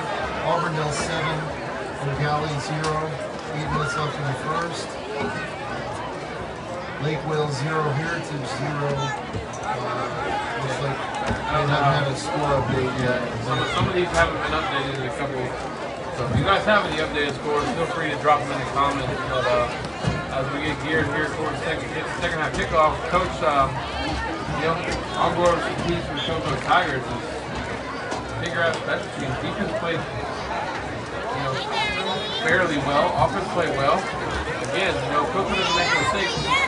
It's a 21-7 ball game right now, Cocoa Tigers. So what are your thoughts? I think it's a 21-0 game, Coach. I don't think Spruce Creek scores a touchdown, taking away the special teams mistakes by Cocoa. They scored the first possession of the game, first play of the game from about 20 yards out because of a kick return. They blocked the punt for a touchdown. And Cocoa's defense has stopped Spruce Creek every possession thereafter. I just don't think Spruce Creek scores a touchdown on Cocoa minus those special teams mistakes. I agree, Coach. For Spruce Creek, on the other hand, they got to get some things going offensively, and like you said, defensively, they're small up front. They're struggling stopping that Cocoa run game. When it came down to the nitty-gritty, O.J. Ross can kind of get what he wants. But hey, Spruce Creek is a good football team. They're 7-0. They're capitalizing on the Cocoa Tigers' mistakes, and that's why we got the ball game we got. Yeah, Spruce Creek's got some good football players over there. Their coaches are aggressive. You saw they went for a 4th play in their own territory. They came here to win a football game. They've got some dudes, so should be a great second half.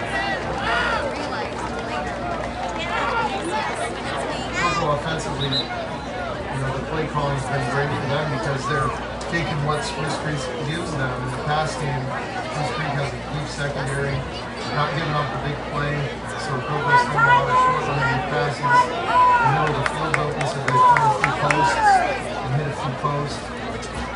And then they're always balanced. O.J. Ross, good first half. Coach, Cocoa did win the toss and defer to the second half, so they will be receiving the opening second half kickoff. And it is one of the biggest drives in the football game is that first drive and that first drive of the second half.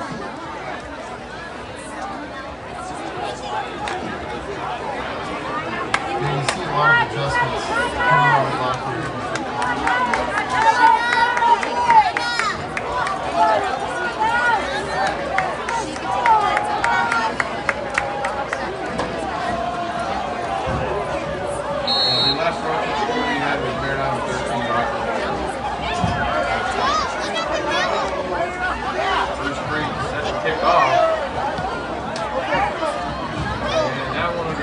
Back of the end zone. Cocoa takes over first and 10 on their own 20-yard line. Coach, last week we watched Cocoa Tigers and Viera Hawks came out second half and did an onside kick. Didn't see that one there. Davin Widener and company look to start strong here on his first drive in the second half, brought to you by Uber Zadi.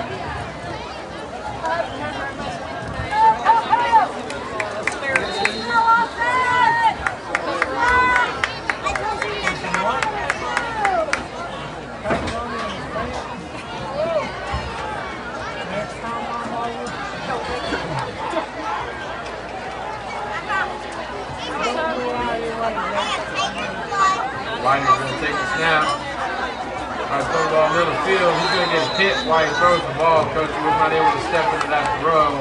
Great pressure by number 99.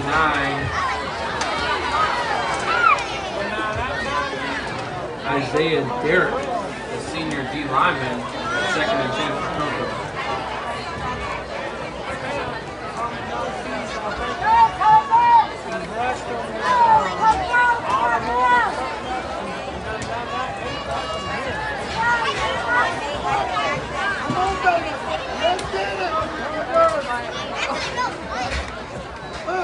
Looking to throw a screen. OJ was covered well. Brought down. Davin Widener brought down by number 16, Luke Smith. Number 16, Luke Smith on the tackle. Correction, 18, JJ Pandalos.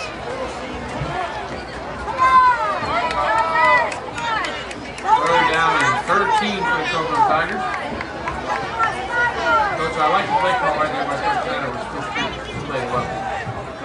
Yeah, Spruce Creek's been covering in the secondary real well tonight.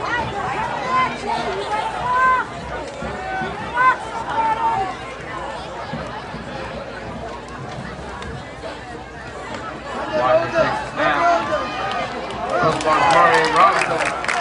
Coach, that is a great catch by Mario in double coverage. Pass complete to number 6, Mario Robinson. First down. Tackled by number 3, Corey Epps. Number 3, Corey Epps on tackle for the Hawks. Great ball by Davin Widener. Mario Robinson got that one in between 2 defenders. Takes the hit, hangs on, and picks up a Tiger first down.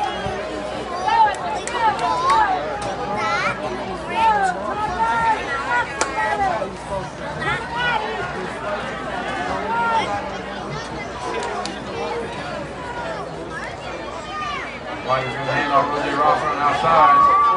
Spruce Creek Hawks are all over him. He's going to lose a yard. Good pursuit there by Spruce Creek.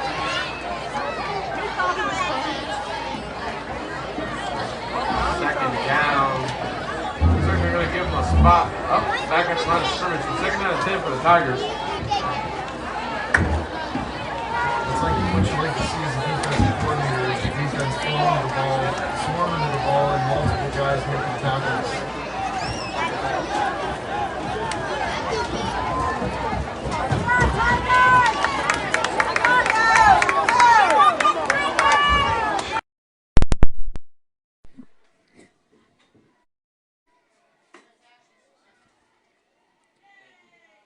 Widener takes the snap, fakes the jet, going to throw the deep ball to Jamarie. Makes another great catch over 2 defenders. Yeah, he timed that up well. That ball was up in the air. He knew there was 2 defenders in the vicinity, so he went up and got the ball high point and came down with it. It was a great play. He got behind the near defender a little bit. Widener saw him get behind him, and he threw the ball up to his guy to make a play, and he made a great play. 1st and 10 Coco on the Hawks 25-yard line. Jamarie Robinson coming up big for the Coco Tigers on this drive.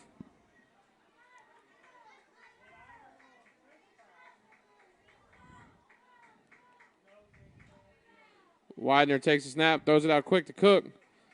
Makes one man miss, fights forward for about a 3-yard gain. 2nd down and 7 for the Coco Tigers. Coach, on that previous play, you saw one of the guy that lined up as a wing back. He took a jet fake motion.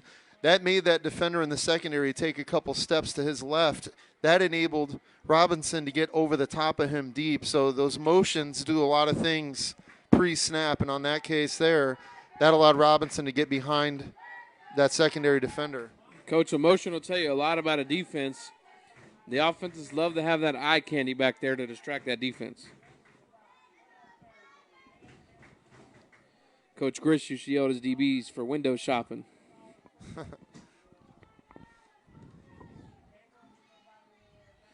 Widener takes a snap. Going to throw it out.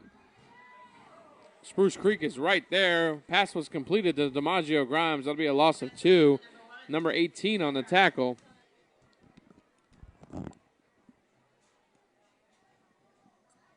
J.J. Pandalos. Tigers in another third down on this drive. Folks, we are doing our best with the rosters. As we said earlier, the mosquitoes are crazy out here at Cocoa High School tonight, so we got the lights turned off in the booth because they are all over the place. O.J. Ross emptying out of the backfield.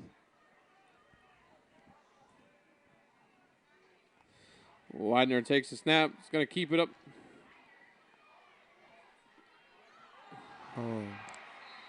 Coach, it's going to be intercepted. I thought Davin was past the line of scrimmage. Looks like he stayed parallel. Throws up a jump ball, intercepted by Spruce Creek. That will be a touchback where they take over 1st and 10 on their own 20-yard line. Jake Patillo on the interception. Yeah, the rare mistake by Widener there. You don't see that happen often.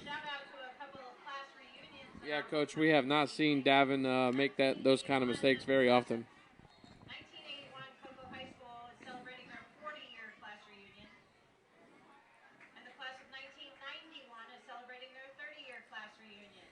Coach, I would definitely, on this next drive, like to see a little more of O.J. Ross for the Cocoa Tigers. 8:08 left in the third quarter. Spruce Creek takes over 1st and 10.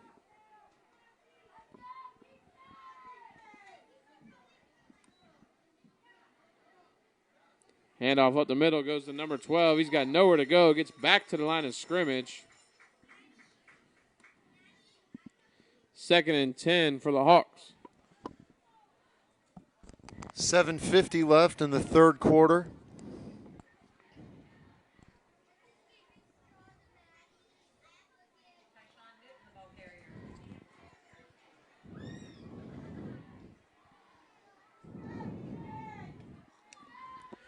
Two takes a snap.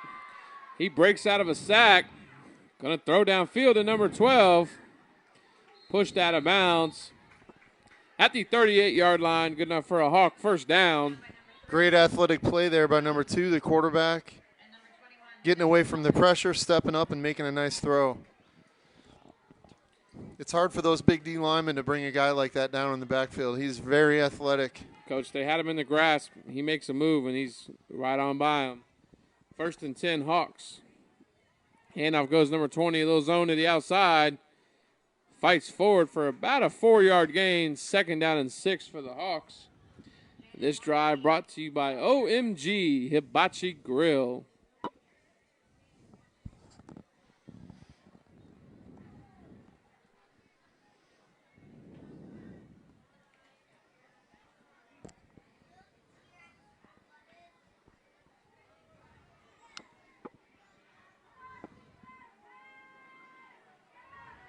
Number 2 getting out of a, nope, didn't get out of that one, Coach. He got halfway out, but that's Samadre Hawkins on the sack, loss of 1. Great job by that Tiger defense.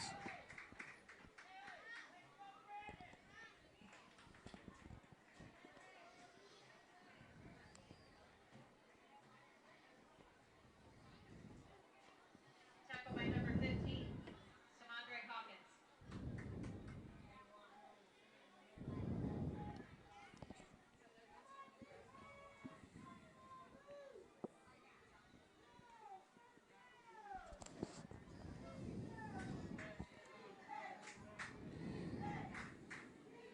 20 goes out in motion. 2 is going to throw a tunnel screen underneath. He's got great job by that Cocoa D line. Coach, they had him wrapped up at the line of scrimmage, but number 12 keeps his legs trugging along. 4th down and 5 for the Spruce Creek Hawks.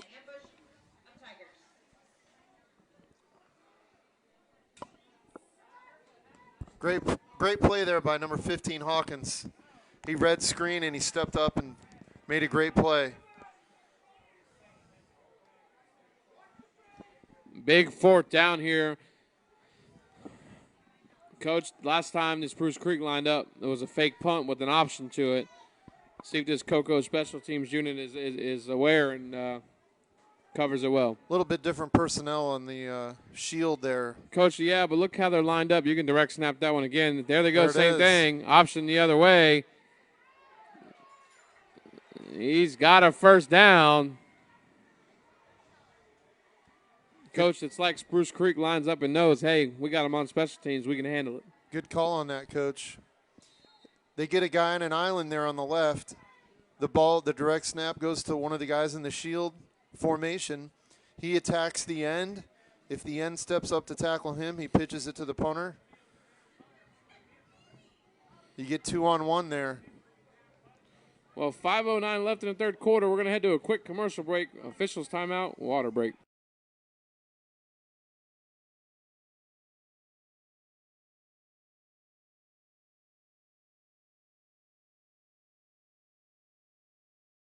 At Slow and Low Barbecue Bar and Grill, flavorful hickory smoke meets carefully seasoned beef, pork, chicken, and ribs, and the results are out of this world.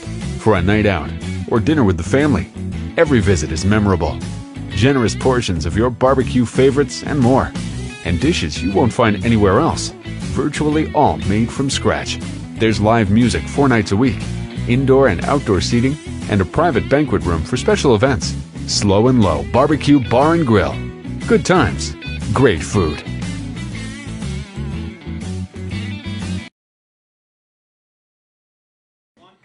Number 2 rolling out right. Gonna take a deep shot. Ball's deflected by Virgil Marshall. We got a flag on the play. That could be offensive.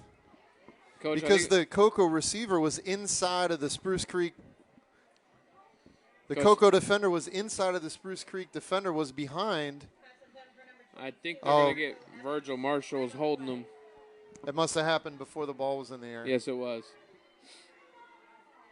10-yard penalty, first down, Spruce Creek. It was good coverage, but apparently he grabbed him at some point.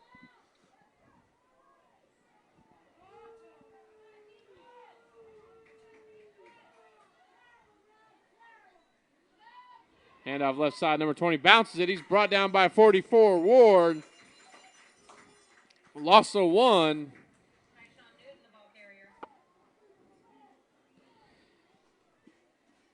Coach, Mr. Ward, the sophomore D lineman, he tore it up earlier this year when we watched. Actually, I was down there in Vero Beach when he was tearing them up.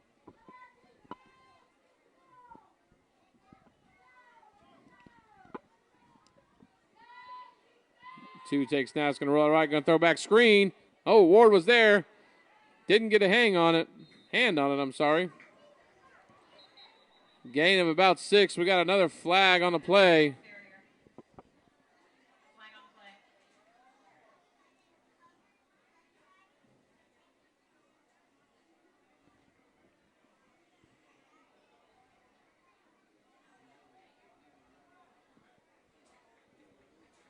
Block in the back, Spruce Creek. Block in the back on Spruce Creek. You know, Coco's playing a lot of man, and Spruce Creek likes their screen plays. That's a good call against man. It really keeps the defense honest. But unfortunately, they've had a couple big screen plays where they got called back. Yeah, Coach, I mean, we said it week in and week out. This Cocoa Tiger coaching staff has done a tremendous job halftime every game of making their adjustments.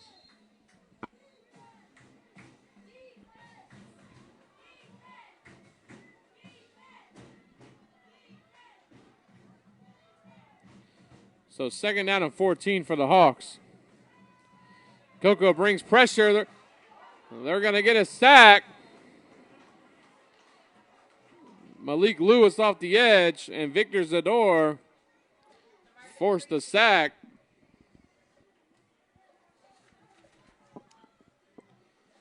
Third down and 20 for the Hawks. I apologize. Third down and 17 for the Hawks.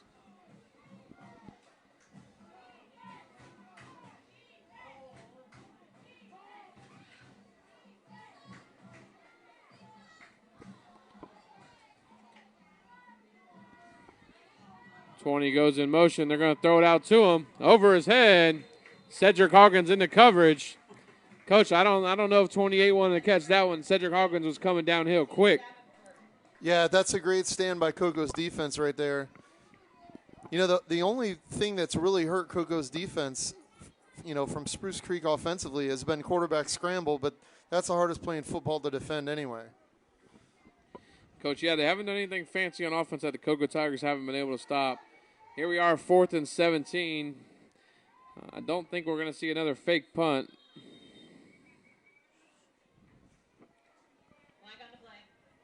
Oh, we got a flag on the play. Delay a game on the Hawks. That'll back them up 5 more.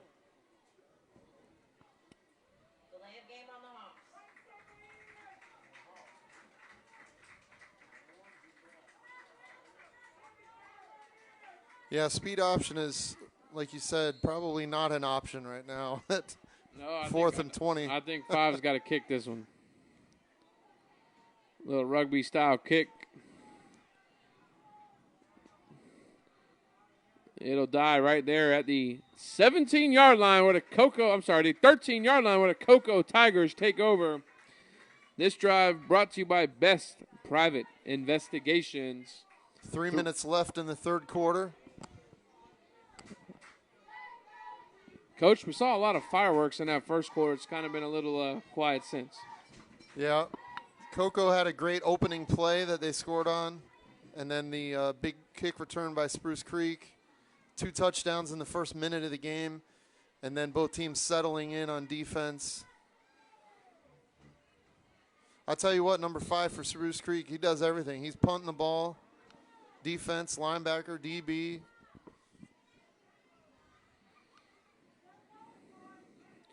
Yeah, Coach, one of those adjustments we've seen different tonight is Cedric Hawkins playing corner instead of his normal safety spot where we've seen most of the year. Pitch out goes to O.J. Ross. Picks up a yard. 2nd down and 9 for the Tigers. Coach, O.J. has not been able to get going much. Spruce Creek is a good tackling team. O.J. usually runs through a lot of arm tackles, but they're doing a good job of wrapping up and also swarming to the ball. You know, the more guys you can get to the football, the harder it is to break tackles.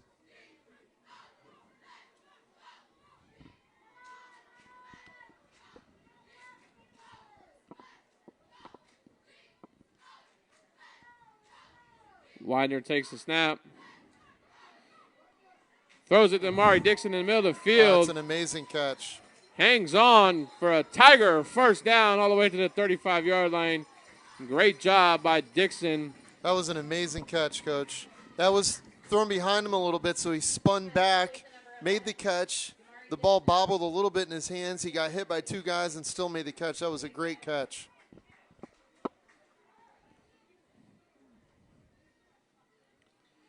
There wasn't a lot of room to throw that ball either. Widener threw it into traffic. Coach Widener's able to throw that ball on the rope. Offsides on the Hawks. That'll be a free 5 for the Tigers.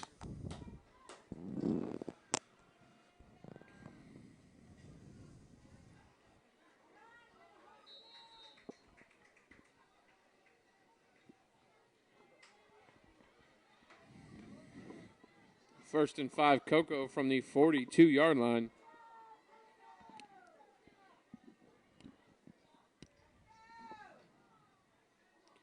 Handoff goes to O.J. Ross. He's going to fight forward for about a 2-yard gain. Coach, there's just not much running room for O.J., and he's used to making some things happen. But, you know, credit to Spruce Creek's defense. Yeah, and it's 2nd and 2, which is a good place to be. You just keep feeding him, and you know he's going to break one. It's just a matter of when. Yeah, Coach, and it's a different defensive line in there right now than what we saw earlier in the game where they had those, you know, smaller defensive guys when O.J. was running the ball. 2nd and 3 for the Tigers. Mari Dixon on the reception. Fights forward for about a 7-yard gain and a Cocoa Tiger first down. Great blocking on the edge by number 2, Cook. Yeah, you're right, Coach. That play doesn't happen if they don't get that blocking on the perimeter.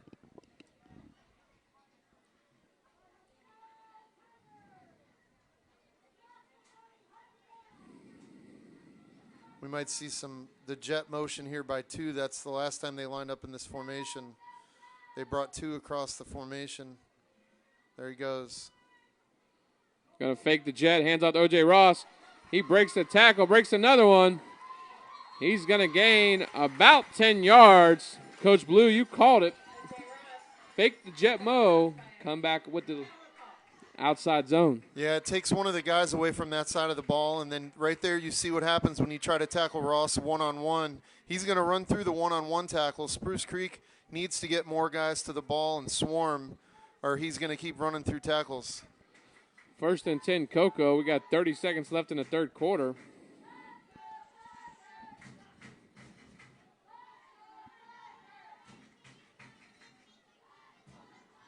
Handoff goes to O.J. Ross. Coach, he's exploded. That burst. Exploded through the 2-hole. Picks Yep. up 9. He can slow play it and wait for things to open up, or he can hit it right away, and right there you saw his burst out of his stance right through the hole. D-line substitution for the Hawks. 2nd and 1 for the Tigers. Should be the final play of the quarter. And off O.J. Ross again. Picks First up down. about 5 yards. Good enough for a Tiger first down. Feed the Juice Man. When we come back, start of the fourth quarter. Cocoa 19, Spruce Creek 14.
Welcome back. We are starting the fourth quarter at Cocoa High School Richard Dick Blake Stadium, where the Cocoa Tigers lead the Spruce Creek Hawks 19-14. Cocoa 1st and 10 on the Hawks 25-yard line. If you have any score updates, feel free to drop them in. Handoff O.J. Ross, right side. Coach, he's got a blocker. O.J. fights forward down to the 10-yard line, 15-yard gain. First down, Cocoa. They use that jet motion again to take one of the defenders from the right side of the ball over to the left. That leaves Spruce Creek with one less guy on that side of the field. Coach Dixon hobbled off the field. O.J. fell on his ankle. See if he's all right. 1st and goal from the 10-yard line for the Cocoa Tigers.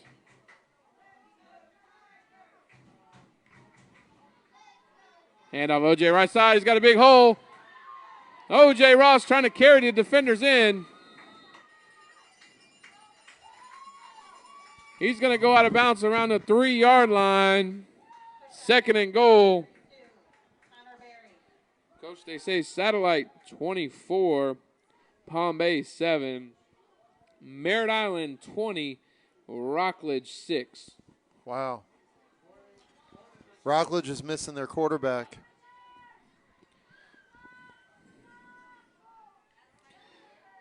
Coach, same play, O.J. Ross right side.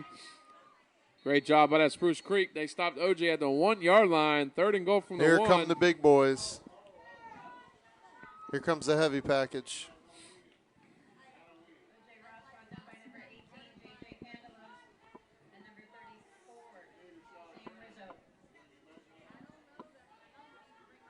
Spruce Creek knows what's coming. Everybody knows what's coming. The question is, can they dig their heels in here and stop this. Yeah, coach, little pistol right formation, receiver split wide. Guess who's coming? The juice man right up the gut. Touchdown, Cocoa Tigers.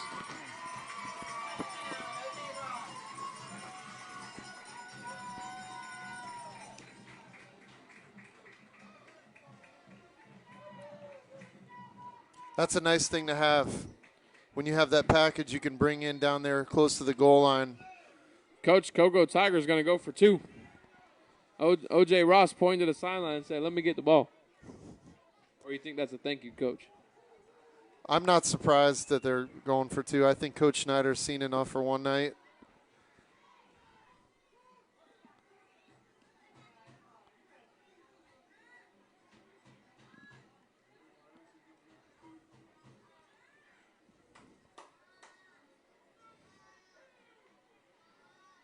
Pitch outside goes O.J. Ross. He's in. 2-point conversion is good. 10:20 left in the ball game. Cocoa 27, Spruce Creek 14.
Cocoa is going to squib kick this one, recovered by the Hawks at the 38-yard line.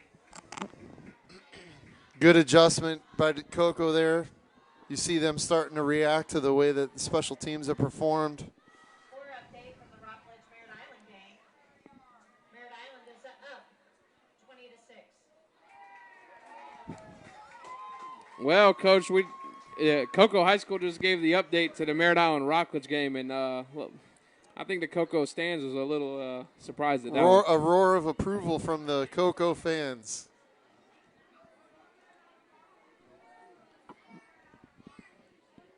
First and 10, Spruce Creek on their own 38-yard line.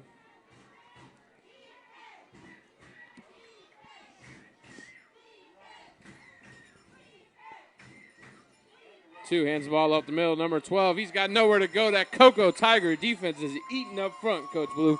Yep. It's the fourth quarter, and as we know, they get better as the game goes on. That D-line coached by Coach Folston.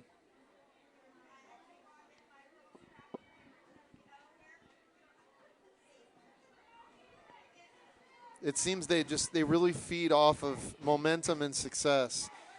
The more points that the offense puts up on that scoreboard, that defense just starts to eat.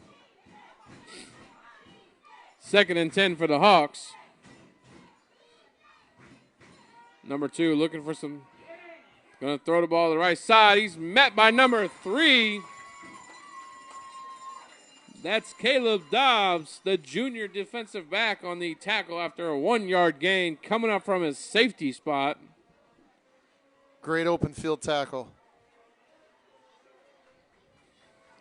Coach, it's definitely, like I said, a change up. You got Dobbs back at safety. Hawkins is at corner. Malik Lewis is playing in the slot this week. Definitely game plan for the Spruce Creek Hawks.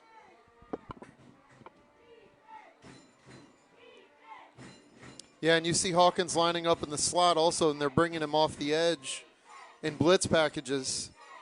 That's the younger brother. That's the Madre, number 15. on the sack. Speaking of Hawkins, there's Samadre, the younger brother of Cedric Hawkins.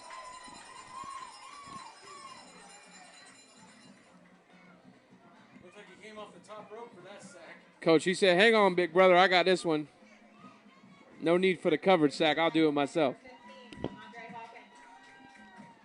Coach, 4th down and about 19 for the Hawks. Again, I don't anticipate any kind of a fake punt here.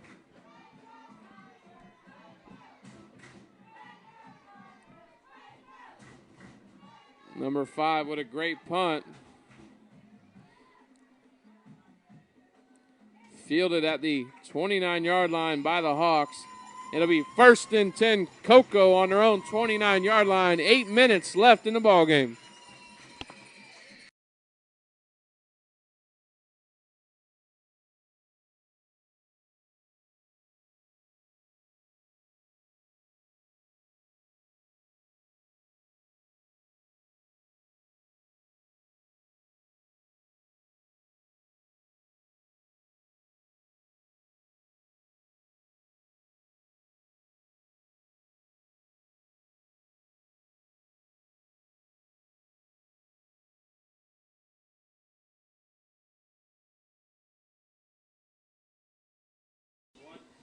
All right, Coach. 1st and 10, Cocoa on their own 29-yard line.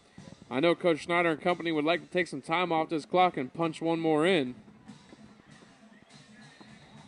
Coach, we're going to have a false start on Cocoa. That's going to back them up 5 to the 24-yard line. And I got to believe that they're going to go back to what helped them on that last drive, and that's a heavy dose of O.J. Ross. Yeah, they'd like to see the juice man be the ice man right here on this drive.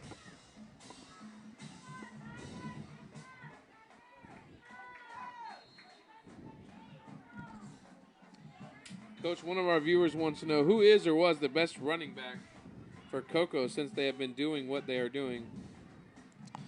I'm not exactly sure what he's referring to, but I'm going to have to say one of my all-time favorite. I grew up playing against him was Mr. Chevelle Bowie. Well, there's a pretty doggone good running back at Penn State right now that sure did have a great career here at Cocoa. Keziah Holmes, yep. Another one I played against was Nico McNeil. We have one on the Los Angeles Rams practice squad, Hawkins. Yep. So it's a good talent pool to choose from right there. Mr. Hawkins, that went on to play at Louisville, playing for the LA Rams practice squad. He's going to throw this outside bubble to Cook. Cook makes a man miss. Goes out of bounds around the 38-yard line. Going to be close to a Tiger first down. See where they mark him. That was a nice dip and slip right there by Cook. Took a step inside on the numbers. Got himself some green on the outside. It was a great one-on-one play there after the catch. Yes, sir, Jason. That list goes on and on. You got Folston, played at Notre Dame. The Cocoa Tigers have been blessed with talent, hardworking kids, and some great coaching. That's why this program is the way it is.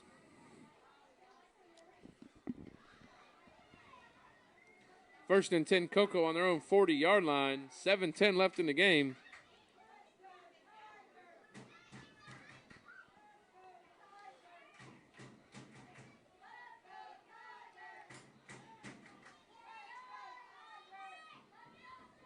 Handoff O.J. Ross up the middle.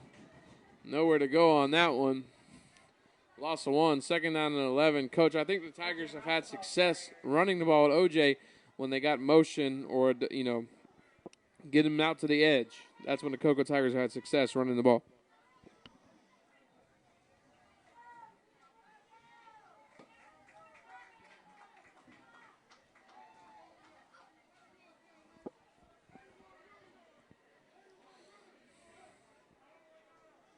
Yeah, you've got two big boys down there on the D-line, 58-99. They've done a good job inside tonight.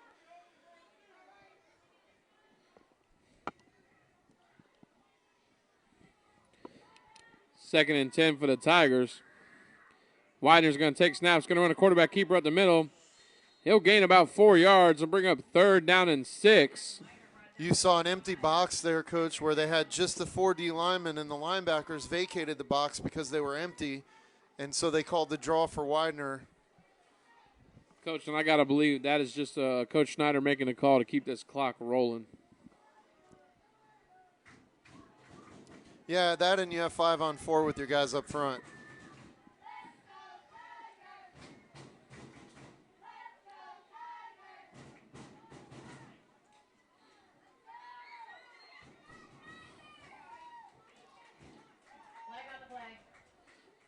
DiMaggio Grimes goes in motion, draws the Spruce Creek Hawks offside. That's a free 5 for the Cocoa Tigers. Brings up 3rd and 1. Big play right there, Coach. Officials timeout for a water break. Shall I say non-play. Big penalty. We'll be right back after the officials' final timeout for water break.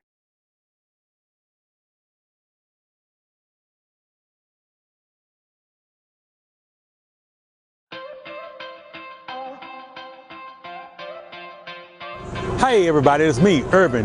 OMG Hibachi Grill. Oh my goodness. You need to follow this truck. You need to run, crawl, and get an airplane, go by train. It don't matter how you follow us and how you get there. If you got an appetite and you ready to eat, OMG Hibachi Grill can't be beat. Oh my goodness. Follow us, Facebook, Instagram.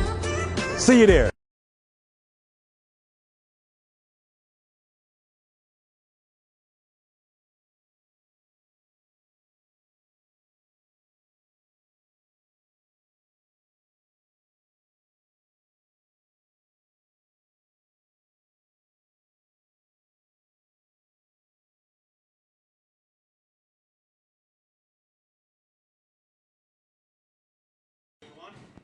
Third and short, quarterback keeper by Davin Widener. Coach, if he got it, he barely got it.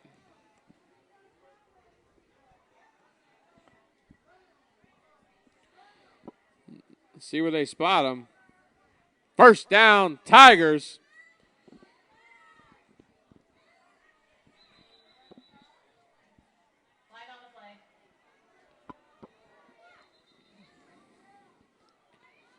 We now have a flag on the field.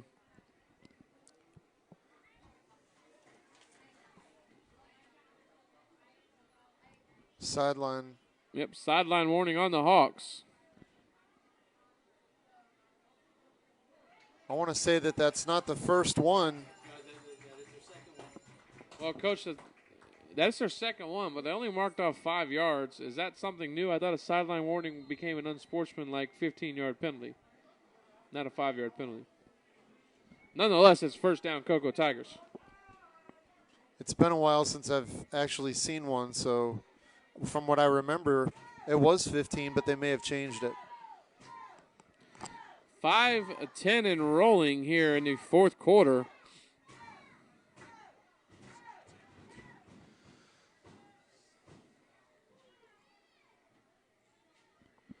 Coach Schneider telling Davin Widener to take a look at that back official's hand and snap it when he starts counting.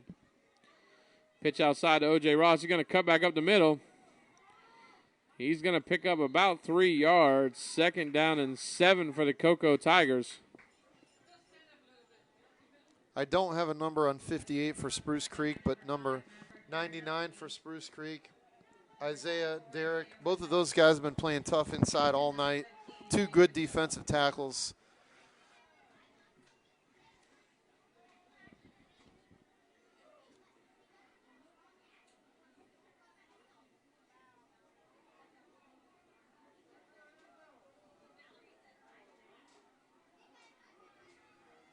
Second and 7 for Cocoa. 4 minutes left in the ball game. Coach, you got to believe another first down here, pretty much seals the time off this clock.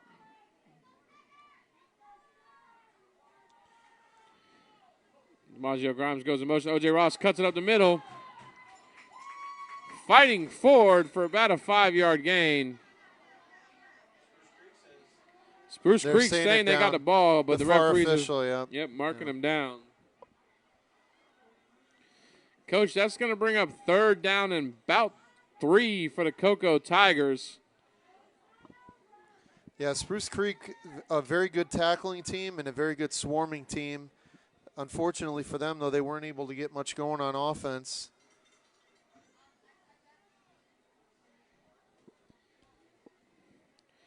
Coach, 3rd down and 3. 3 minutes left in the game. Cocoa needs a big first down here. They're a tight bunch. We may see a jet motion or a toss to the right to the bunch is another thing that they like to do out of this tight bunch. There's the toss right. Coach, you called a toss. OJ trying to get to the outside. Breaks the tackle. Is going to go out of bounds, but more importantly, he has the Cocoa Tiger first down.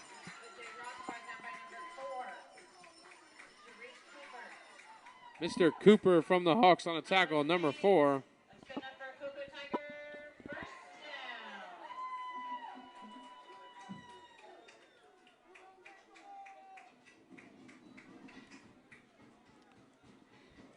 Yeah, barring a miracle at the Meadowlands type mistake and miraculous play here, probably going to be another victory for Cocoa. Coach, they're actually going to say his momentum kept him in balance. He was pushed out, and that's a kind of a gray area with the rule. So the clock is running here.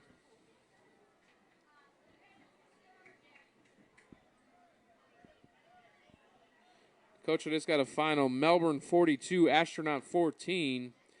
Handoff O.J. Ross, left side. Bounces it up the middle. Is going to fight forward for about a 2-yard gain. Is that 6 in a row for Melbourne now, Coach? 6 in a row versus Melbourne.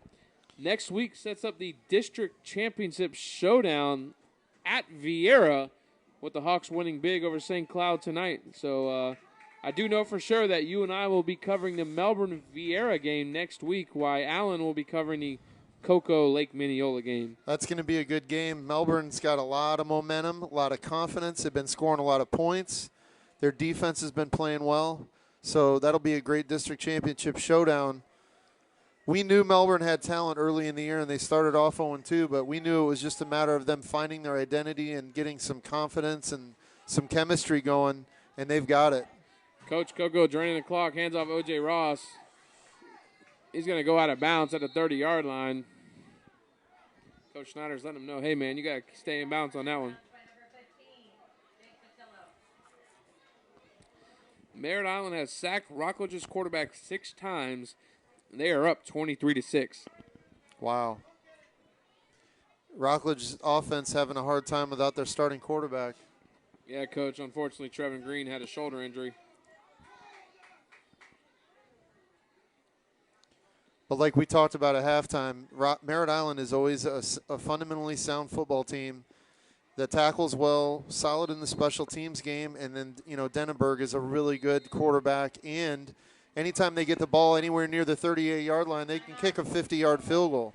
He's a special athlete. Coach, we got 1:21 left in this game. I'm going to go ahead and, while I got you here now, what are your final thoughts on today's game? I really don't think that Spruce Creek scores a touchdown offensively if not for the 2 special teams mistakes by Cocoa. The big kick return to open the game gave Spruce Creek the ball in the 20. They scored on the first play.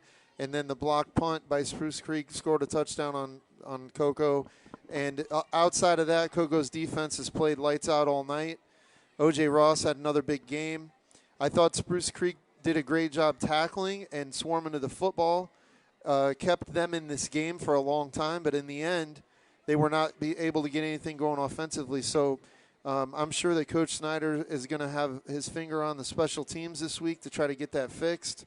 But another impressive win by Cocoa against a much bigger school and a ranked undefeated team. Great win for the Tigers tonight. Yeah, Coach, 3rd down and 11 for Cocoa, 1:21 left on the clock.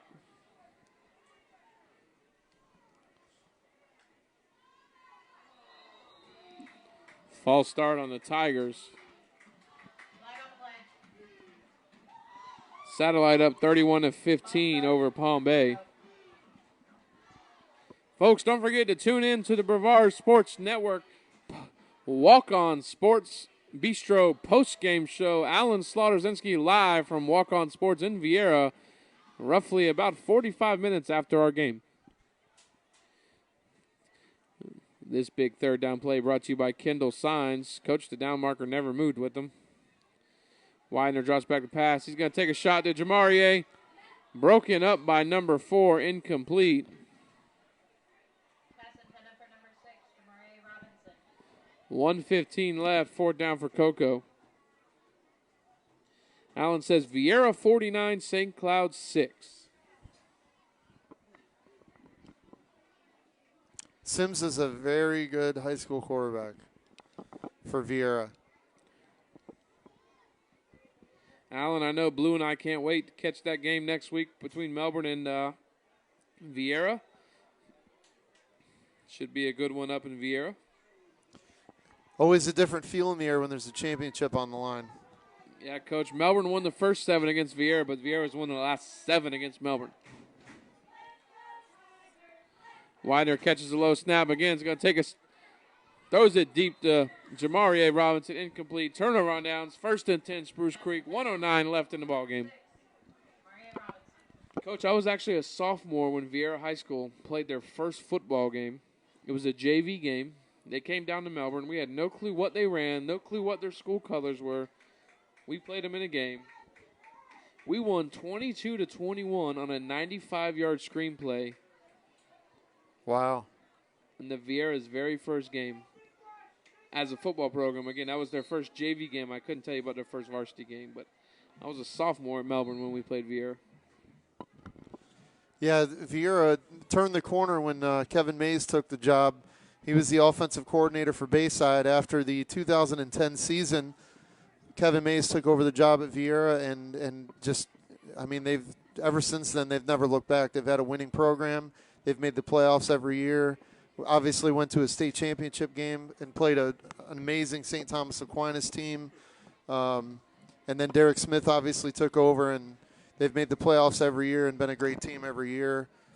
Ben Waldrop was actually the head coach at Cocoa Beach. He was the coach at Viera for a period of time as well.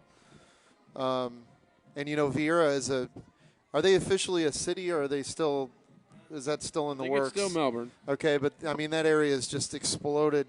I remember that was nothing but cow pasture and sod farm in the stadium, and obviously now you've got the avenues, the apartments, everything.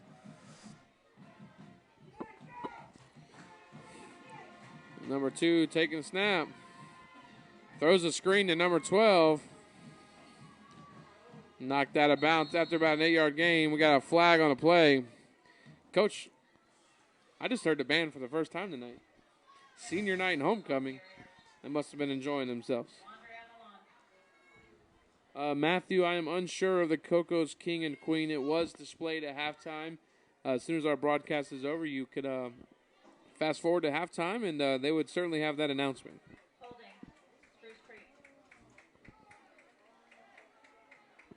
Coach, I'd like to give a quick shout-out to my father-in-law, Chris Combs, and my brother-in-law, Will Combs, who are in town from Alabama for the weekend.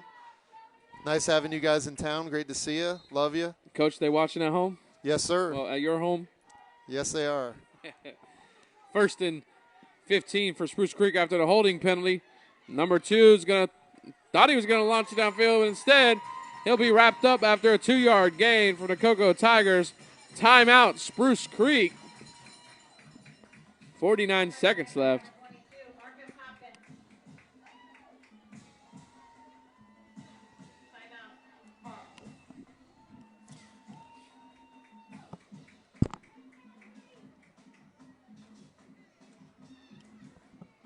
We just got an update. Lake Wales 37, Heritage 30. Game still in progress. I'm assuming it's in the 4th quarter.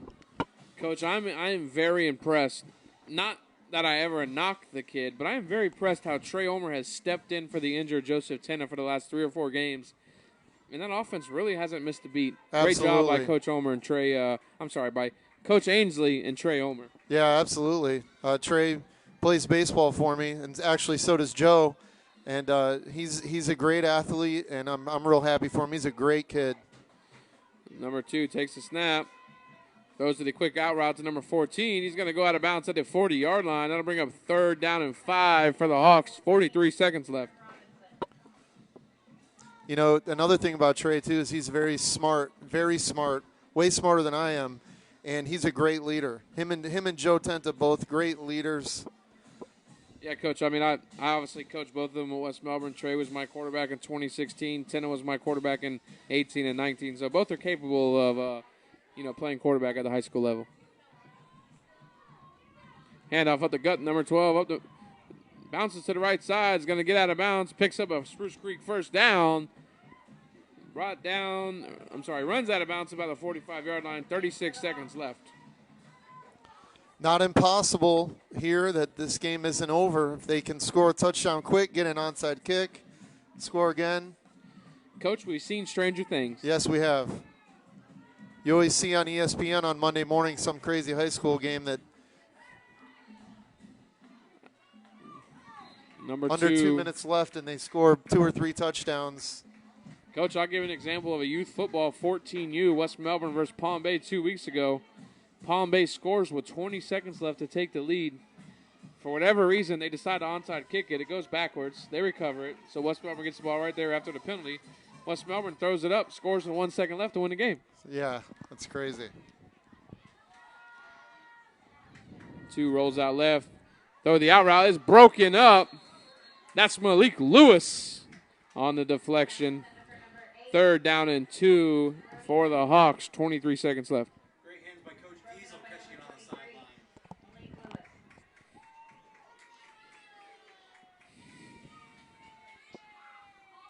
Blue, well, while we got a second, while Mr. Allen's watching us, I just want to thank him for allowing us to do this. So, this year it's been so much fun with you, with Caleb, Brevard Sports Network, for allowing us to broadcast these games. Handoff number 12 up the middle, brought down, close to a first down. But, like we tell Allen, it's been fun. Obviously, both of us having coached, high school ball for a while and just being around the game and getting to do this, it's been real fun, and we appreciate it, Alan. Absolutely. Little hook and ladder there. Yeah, it's a lot of fun. It's not something that I ever had on a list that I wanted to check off and do like a bucket list or anything like that. But when you asked me, I talked to my wife about it. She said, give it a shot, see if you like it. And I love it, man. It's great. I scratch my football itch every Friday night. But I get to spend time with the family all week and all weekend. So, Alan, thank you very much for the opportunity. I have a great time with Billy every Friday night, and I really look forward to it. And Caleb. 1st and 10 for the Hawks. 8 seconds left. Satellite 24, Palm Bay 15. Throws it in the middle. It's caught, brought down by Zador. Timeout, Spruce Creek. They're going to give it to him with 1 second left.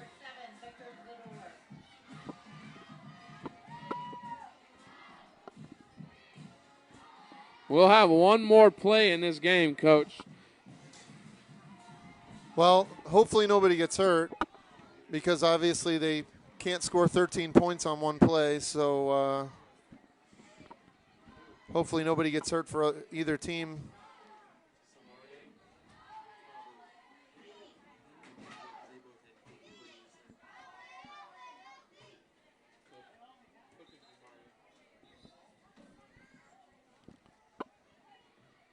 All right, Coach, the team's come out for the last play. Caleb just let me know we're going to go down for the post-game interview. And Jamari A. Robinson and Mr. Cook, number 2 from the Cocoa Tigers.